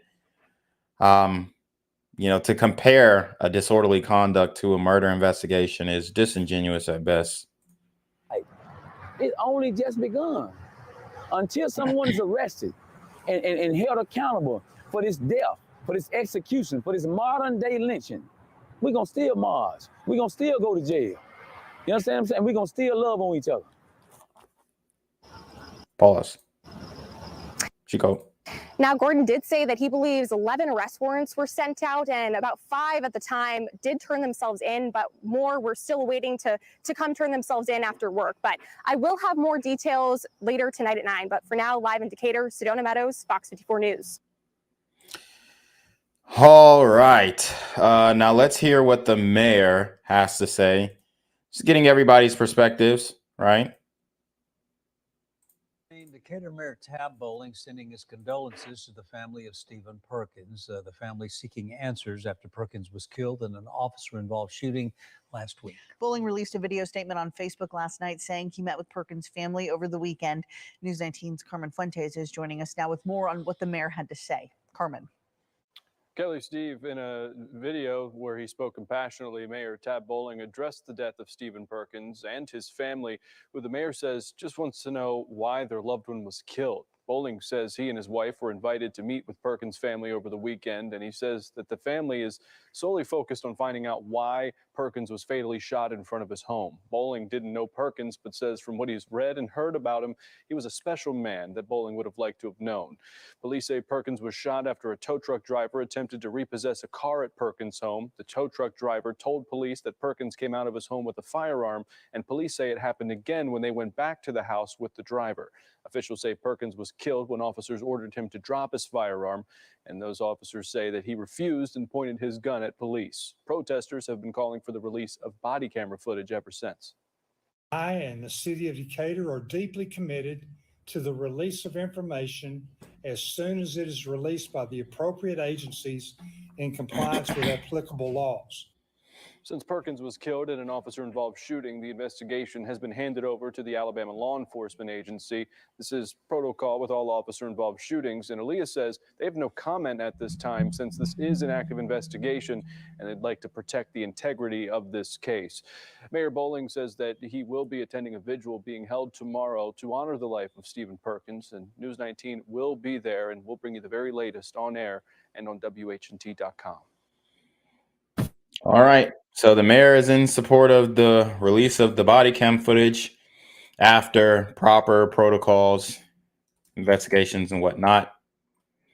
Thanks for joining us tonight. I'm Simon Williams. We begin in Decatur, where folks look to spread the good word, continuing calls for justice in the killing of Steve Perkins by Decatur police.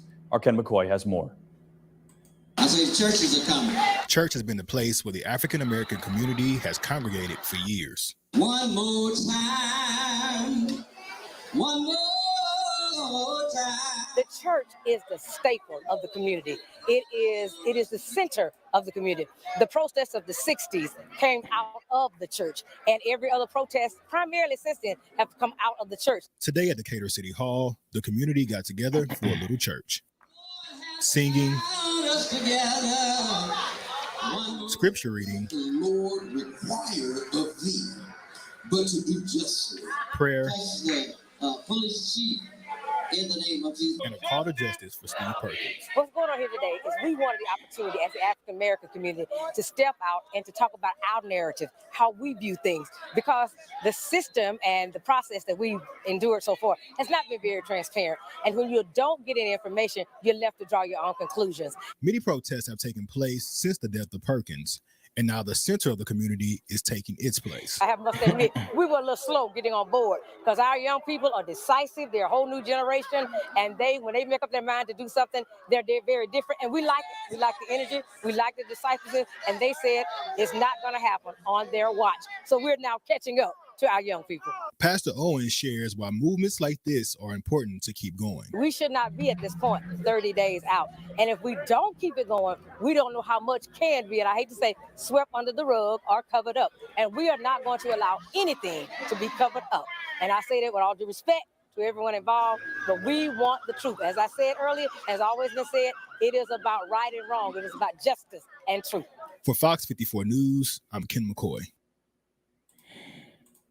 All right. Now let's hear what neighbor has to say.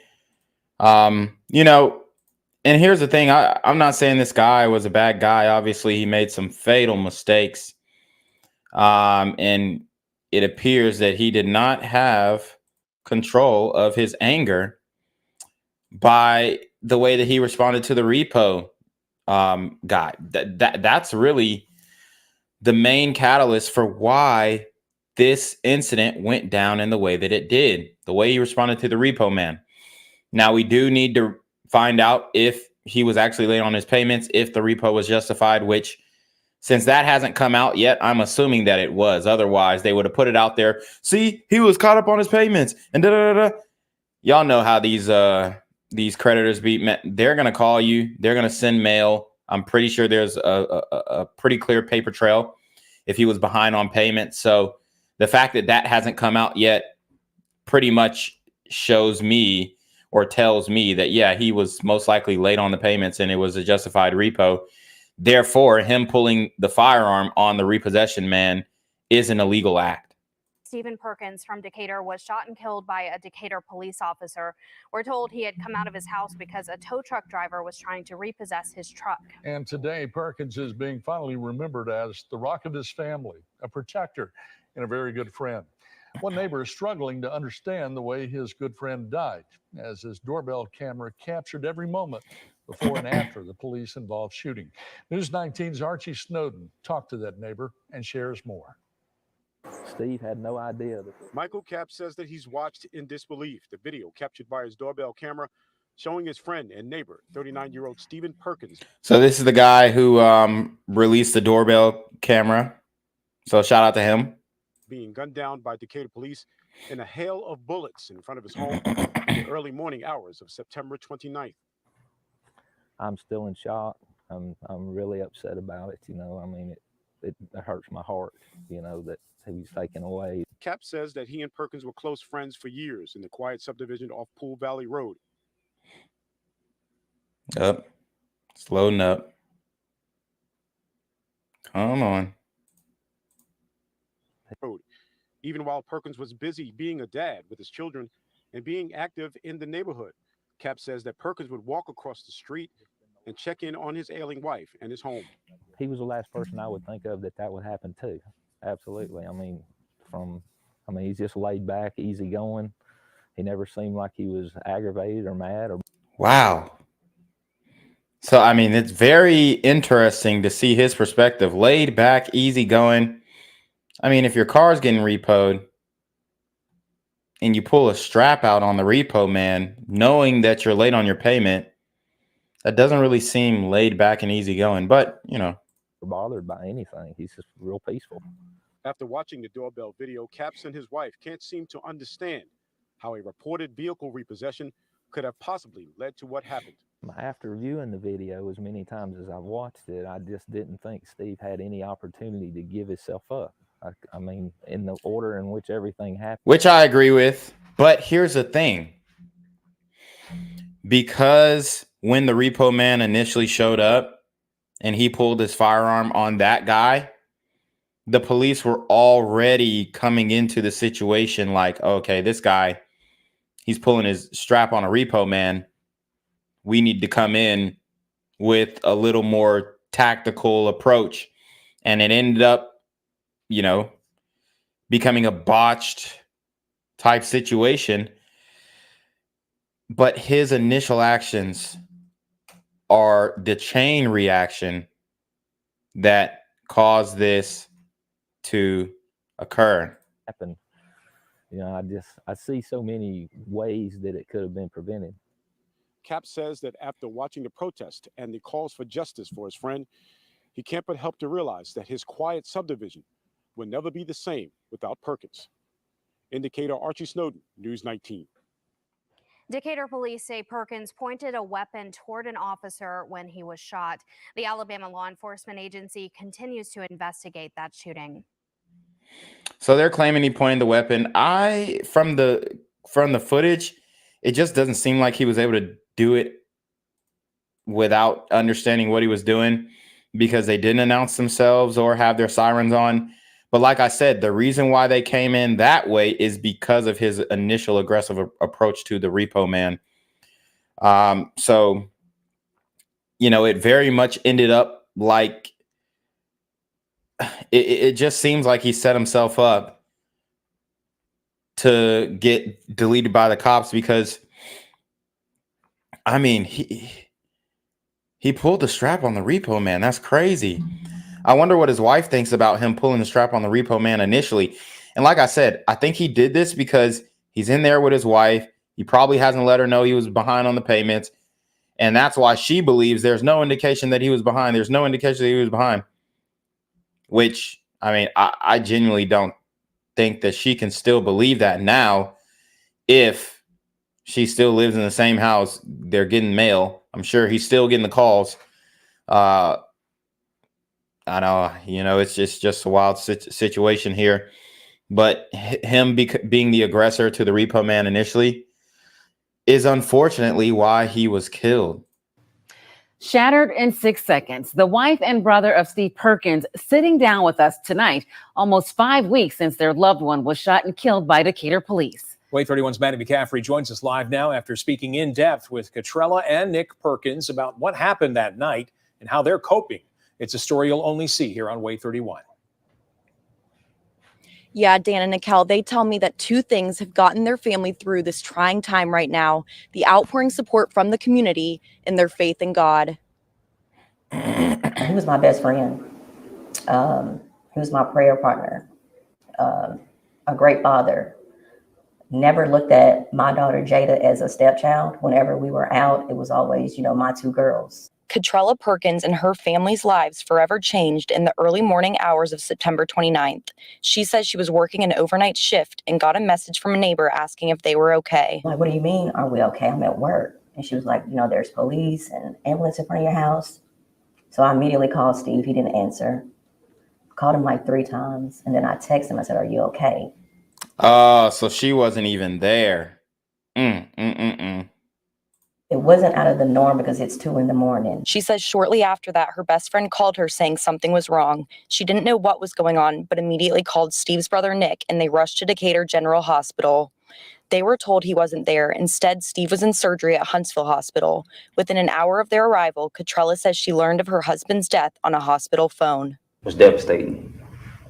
They wouldn't allow us to go back to see him. He was taken from the hospital, I think, immediately to forensics. It was just... Guys, vote on the poll. Let me know if you think it was a justified shoot or not. We are probably 30 minutes into wrapping up. So I want you guys to get a chance to vote on the poll. I think it's important just to kind of see where you guys' mindset is at with this. So let's keep going. It's bad. That's her last day seeing her husband. I just seen Steve a couple days prior, and to know that he was in his last moments alone, it's heartbreaking. The family says at that time, they still didn't know what led up to Steve's death. Catrella says there was no crime scene when she got home, and nobody from the city or police department called the family that day. There was nothing left but a pool of blood in the yard. That was it. Ring doorbell camera footage of the shooting was posted on social media just hours after Steve's death, sparking the Justice for Steve Perkins movement and prompting protests nearly every day since then. I asked Catrella and Nick if they believe the family will receive justice. I do. And I say that because of my relationship with God. They need time. And we all know God's timing is perfect. Aaliyah denied the family's request to see the body camera footage. Still, the family tells me that they're not giving up hope. They say they're constantly encouraged by the outpouring of support from the community members who continue to show up for their family. Reporting live in Decatur, Maddie McCaffrey, Wait 31 News. All right. Now, the Perkins family obviously have hosted protests, and now it appears they are hosting a unity cookout for justice for Steve Perkins, rather. So let's see how that went down and what they're saying on the ground. Tonight at 10, what you can and cannot do during a protest. We've seen dozens of protests all across the Tennessee Valley, most recently in Decatur after the death of Steve Perkins. Today, Steve Perkins' family attorney attended an event in Decatur to inform and remind people about the rules. WAFF 48's Daquan Lee joins us right here in the studio. Daquan, a lot of people showed up to learn their rights. Yeah, Nolan, and Attorney Lee Merritt answered a lot of questions this afternoon from concerned citizens who recently attended a protest. Everyone who showed up, they've been calling for justice and transparency in the death of Steve Perkins. Saturday, Ingalls Arbor was the site for the Unity Cookout for Justice. People came together for this family-friendly event and celebrated one another as they continue to support justice for Steve Perkins. Today's training is about community empowerment. It's about you can make a difference. It's about your voice matters, your vote matters. When you put your bodies and minds and resources on the line, we can make a difference. Perkins was killed in an officer-involved shooting 5 weeks ago in his own yard. It sparked vigils and protests that have persisted since his death, with calls for accountability never diminishing. The same protesters then decided a cookout was a good way to continue to have the community bond remain strong. When you see people arguing everywhere, you want to sit down and have a conversation with folks. And what better way to sit down and have a conversation than over a meal? Perkins family attorney Lee Merritt explained to the crowd what they could and couldn't do at protests. He said it was his goal to arm people with the knowledge of their rights as a participant in a protest or as a legal observer to a protest. But he also showed appreciation to the grassroots organizers in the city for having people ready and willing to participate in something this important. We all got areas that we're good in. And when we use, this is a resource. And when we use our resources, then y'all, we're stronger, we're better. And that's why you see what you're seeing right now. This is a result of teamwork. That nigga still got the white chalk from the haircut on his lineup. It's wild. Now, those red shirts that you saw, those are legal observer shirts. And in the story, they were passed out amongst the crowd, symbolizing people who only want to be a future spectator for any future protest. And it was a key part of Merritt's training and something that he hopes to see at the next gathering. So it looks like the protesters are training and preparing to protest peacefully, which isn't a bad thing. I think maybe they need to, because this movement, I think, isn't necessarily infiltrated, at least yet. I think they were able to organize a relatively peaceful protest with minimal arrests, which is their right. And I support, especially the what appeared to be like a town hall meeting gathering that they had held. But like I said, vote. Let me know what you guys think, if this was a justified or unjustified shooting. I think his fatal flaw was pulling the strap on the Repo man initially. You just don't do that. Thank you for joining us. During the past 5 weeks, Decatur has seen countless protests calling for justice and accountability after the death of Stephen Perkins. And there was another rally today with Perkins' family involved to show the community who Steve was in a family-friendly setting. WAFF 48's Daquan Lee joins us live right here in the studio. And Daquan, tonight you talked with Perkins' brother and sister-in-law. Nolan, today's event showed the duality of the Decatur community. They show that the same group that can protest what they believe to be an unjust shooting can also bring people together in celebration. Saturday, the Dyken Amphitheater at Founders Park was the site of another gathering in honor of Steve Perkins. Perkins was shot and killed in an officer-involved shooting back in September, with calls for justice echoing through the community ever since. However, this gathering was more lighthearted than some of the intense demonstrations we've seen. We wanted to bring the community together to show them that we are a united front. We're not being quiet, we're not being silent, but we want to do something on the other end besides protests to bring justice and awareness to this situation. Steve's brother, Nicholas, says fitness was a part of who his brother was, and that Fit and Fun Day is the best way to make sure that's not forgotten. At the same time, they are continuing to highlight the injustice he believes surrounds his brother's death. Nick's wife, Angela Perkins, was the driving force behind Saturday's event. Fitness was what built her bond with her brother-in-law. Yeah, shout out to Robert Kish. He said, you just don't see the same support for a child killed in a drive-by. Yeah, that's very true. And those are the type of protests that we need to see every single day, every single week. Obviously, it won't happen. But that was a great point by Robert there. That's what we need. Because although these situations are sad and upsetting, there are a minority of the black men that are killed in the community, because the majority of the black men killed in the community are killed by these super gremlins on demon time. She hopes that connects them with others too. We're not as divided as people would like to think we are, you know, no matter what side of town you live on, we like to come together. That's the reason why Third Fridays is so successful and you see such a diverse community. The event featured kids, costumes, food trucks, and of course, group fitness. But while Saturday was a tribute to Steve's passion, it keeps the Perkins family set on the big picture.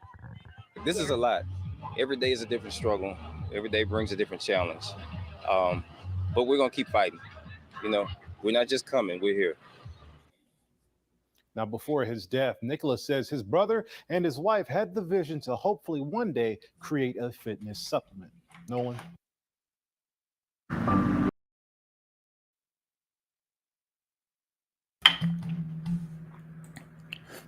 All right.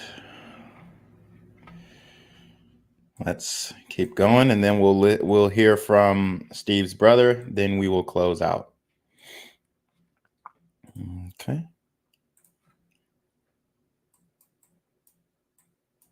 Tab Bowling's announcement comes as family, friends, protesters, and supporters of 39-year-old Stephen Perkins are still searching for answers inside that city council meeting. That after he was killed by Decatur police 11 days ago. Perkins' funeral was Saturday. He was shot and killed after investigators say He pointed a gun at police after a tow truck driver called them for assistance while he was trying to repossess Perkins' truck. That tow truck driver says Perkins flashed a gun at him. WAFO 48's Claudia Peppenhorst joins us live from Decatur City Hall. A lot of activity going on there, Claudia. Over the weekend, hundreds gathered to support Perkins' family at a funeral and a community prayer vigil. Well, following this weekend support, the large crowds outside of City Hall have cleared. But you can see here behind me that many protesters and supporters still remain. Others are inside of City Hall tonight, attending a city council work session and hoping to demand answers. Investigators say Stephen Perkins was shot and killed by Decatur police after he pointed a gun at them while officers were following up on a tow truck driver calling them. The tow truck driver was trying to repossess Perkins' truck and told police Perkins pointed a gun at him. Dr. Brenton Lipscomb is a representative of Steve Perkins' family. He says the Perkins family wants to see the officers who shot Perkins prosecuted. Terminate them, arrest them, prosecute them, and policy change, because that's the narrative that we need to be able to retrieve the justice that we're looking for. Alabama state troopers are investigating the shooting. Troopers say their investigation is still ongoing and could not provide a potential end date. Lipscomb says until then, he will continue to support civil rights attorney Lee Merritt, who is representing the Perkins family, and hope that protests in the community will bring about a call for justice. The family is overwhelmed with joy, with people standing up for rights, for the right thing. And I think that has just been nothing but love to the family, reassurance to the family, and just a voice in the back of their mind that we're going to get through this. Lipscomb says the family appreciates the community prayer held by local pastors Sunday night, but some protesters questioned why local pastors were getting involved 10 days after the shooting.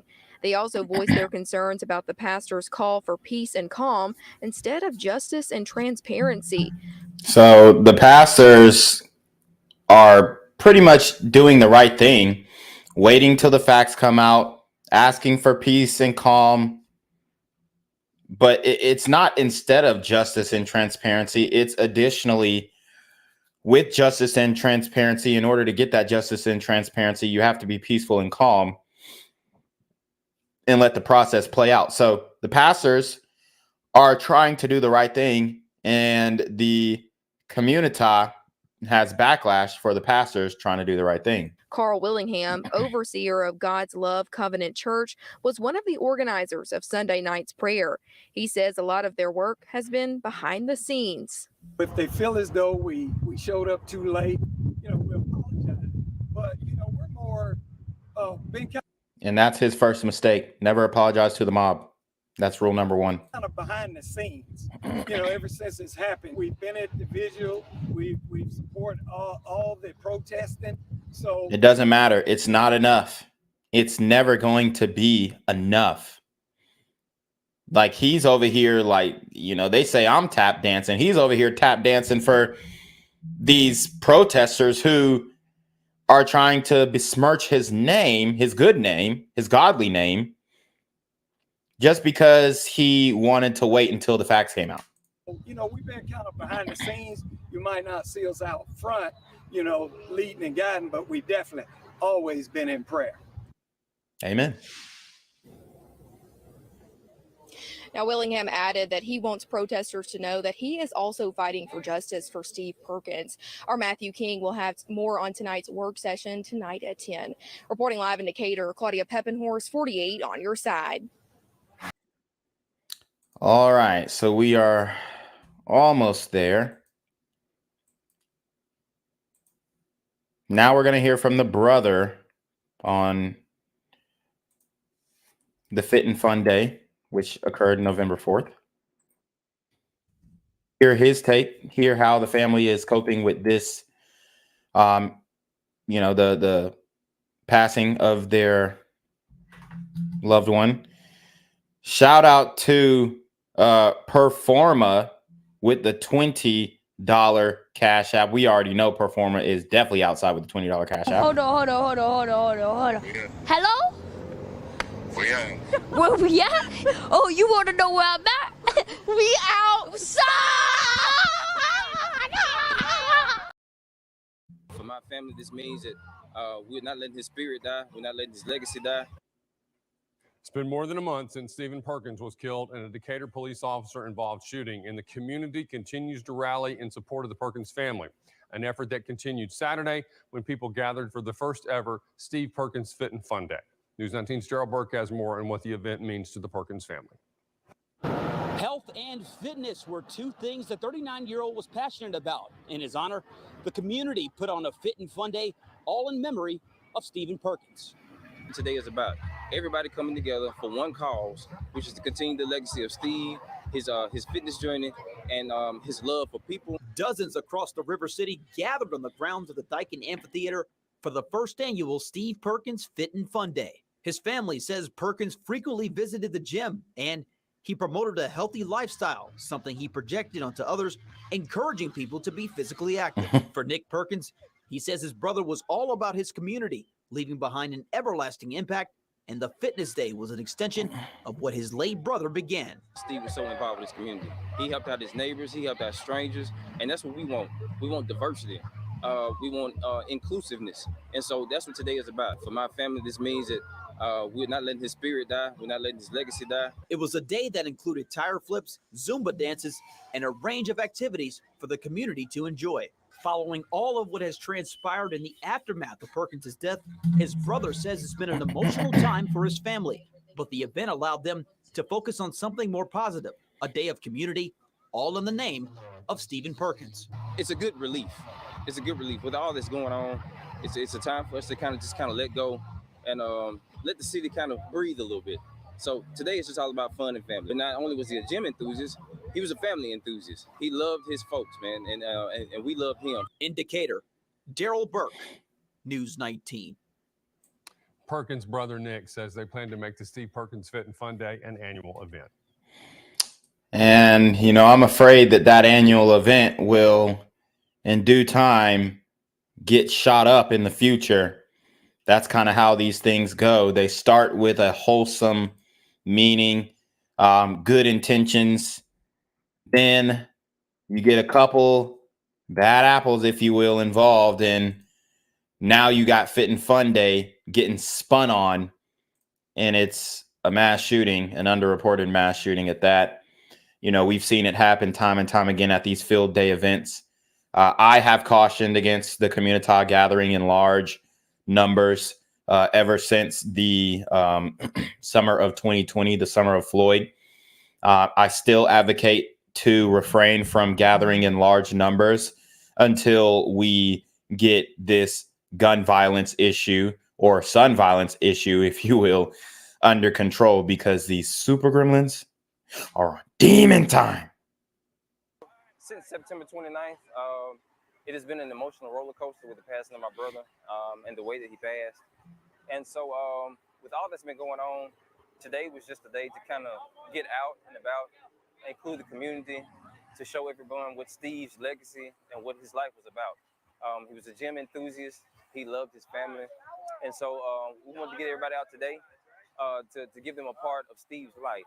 And so that's what today represents. It's family, fun, oriented, and fitness goal.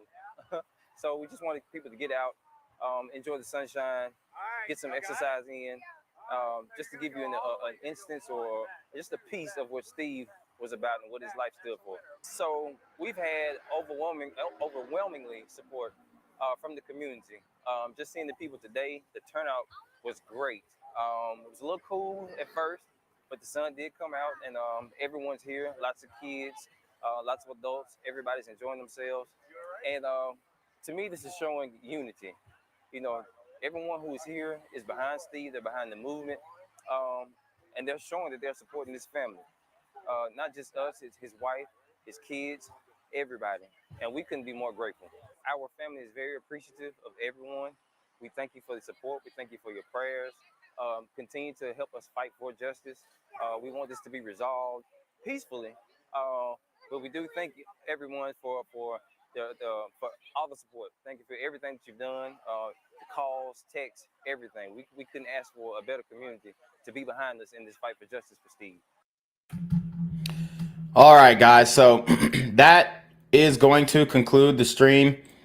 We do have 38 votes on the poll. So if you guys are still in here, make sure you vote on that poll. We have 74% so far saying this was a justified shooting, 26% saying that it was not a justified shooting. So let me know what your thoughts are in the comment section below. Please feel free to comment immediately after the stream ends so that, you know, it'll promote me in the algorithm. I'm actually looking at that story I did on Jonathan Lewis, the white boy who was jumped by the black gang in Rancho High School in Las Vegas. And that video is doing pretty well because you guys came out in droves and you commented and you let me know what you think. You let me know if I got things wrong. You let me know if I got things right. You know, you let me know why you hate it, why you love it. So, you know, make sure once this stream ends, you leave a comment immediately after the stream. That'll be really helpful in supporting the channel grow. As you guys know, I am demonetized and shadow banned on all platforms, on all of my YouTube channels, not just this one. So if you don't mind, send a donation to the Cash App, to the PayPal, or you can join the Patreon for a monthly subscription to contribute to the channel.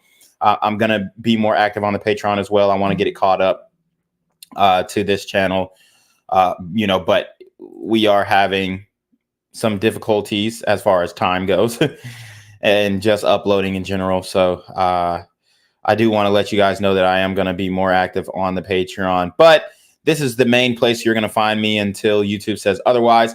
I'm going to continue to fight for monetization. I'm going to continue to fight for my super trap button back. I'm going to continue to fight for you guys. I'm going to continue to fight for the truth. I'm going to continue to fight to end, you know, the mayhem that is going on in the community and the behavioral issues and whatnot. But I do need you guys' help. So, you know, send the Cash Apps, send the PayPal, hit the GoFundMe, support the Patreon, support this channel, support content creators, support independent media, support the Black Gen Z Mindset, aka BGZM News, aka Jenquavius Jackson, for all of your community news. And with that being said, we are going to go ahead and send it to Jenquavius to take us away, guys. Appreciate you for joining the stream. Like the video, share the video, comment on the video immediately after the stream ends. And we out.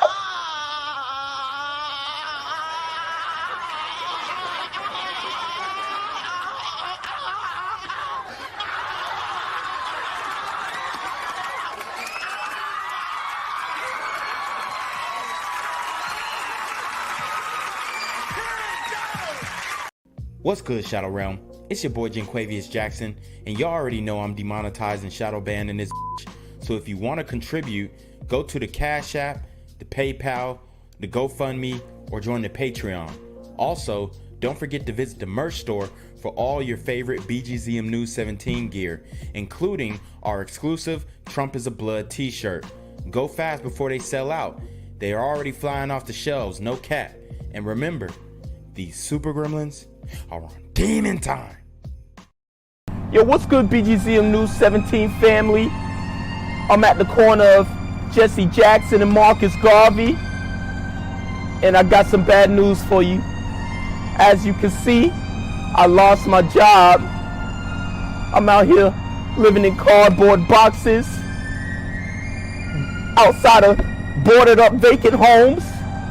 YouTube said I'm done getting money out here in these streets. They even took my funky ass suit. So anything right now would help. So go ahead and hit that Cash App, hit that PayPal, hit that GoFundMe. Hell, cop the merch. Or if you want to make the long-term commitment to the Jenquavius Jackson Fund, join the Patreon so that I can continue to put out top-notch content each and every day. Also, check out the Rumble, where there is absolutely no censorship. Link in the description box below. Hey, yo, ain't that nigga Jenquavius? Yo, I recognize. No, that's not me no more. Hey, yo, run your pocket. Y'all killing me with this shit. Do the opposite of Antonio Brown and take all What your more shit do off. you want from me? To do something which I sometimes do, which is to make breakfast for dinner. Aunt Jemima yummy pancake syrup. Now, this used to show a large African American woman chef, but because of the inherent racism of Americans' corporate culture, they decided to make it a white person, or maybe no person at all. But I preferred it when it was a black person showing their incredible skill at making pancakes. So God bless you all, and have a gang violence and other kind of violence.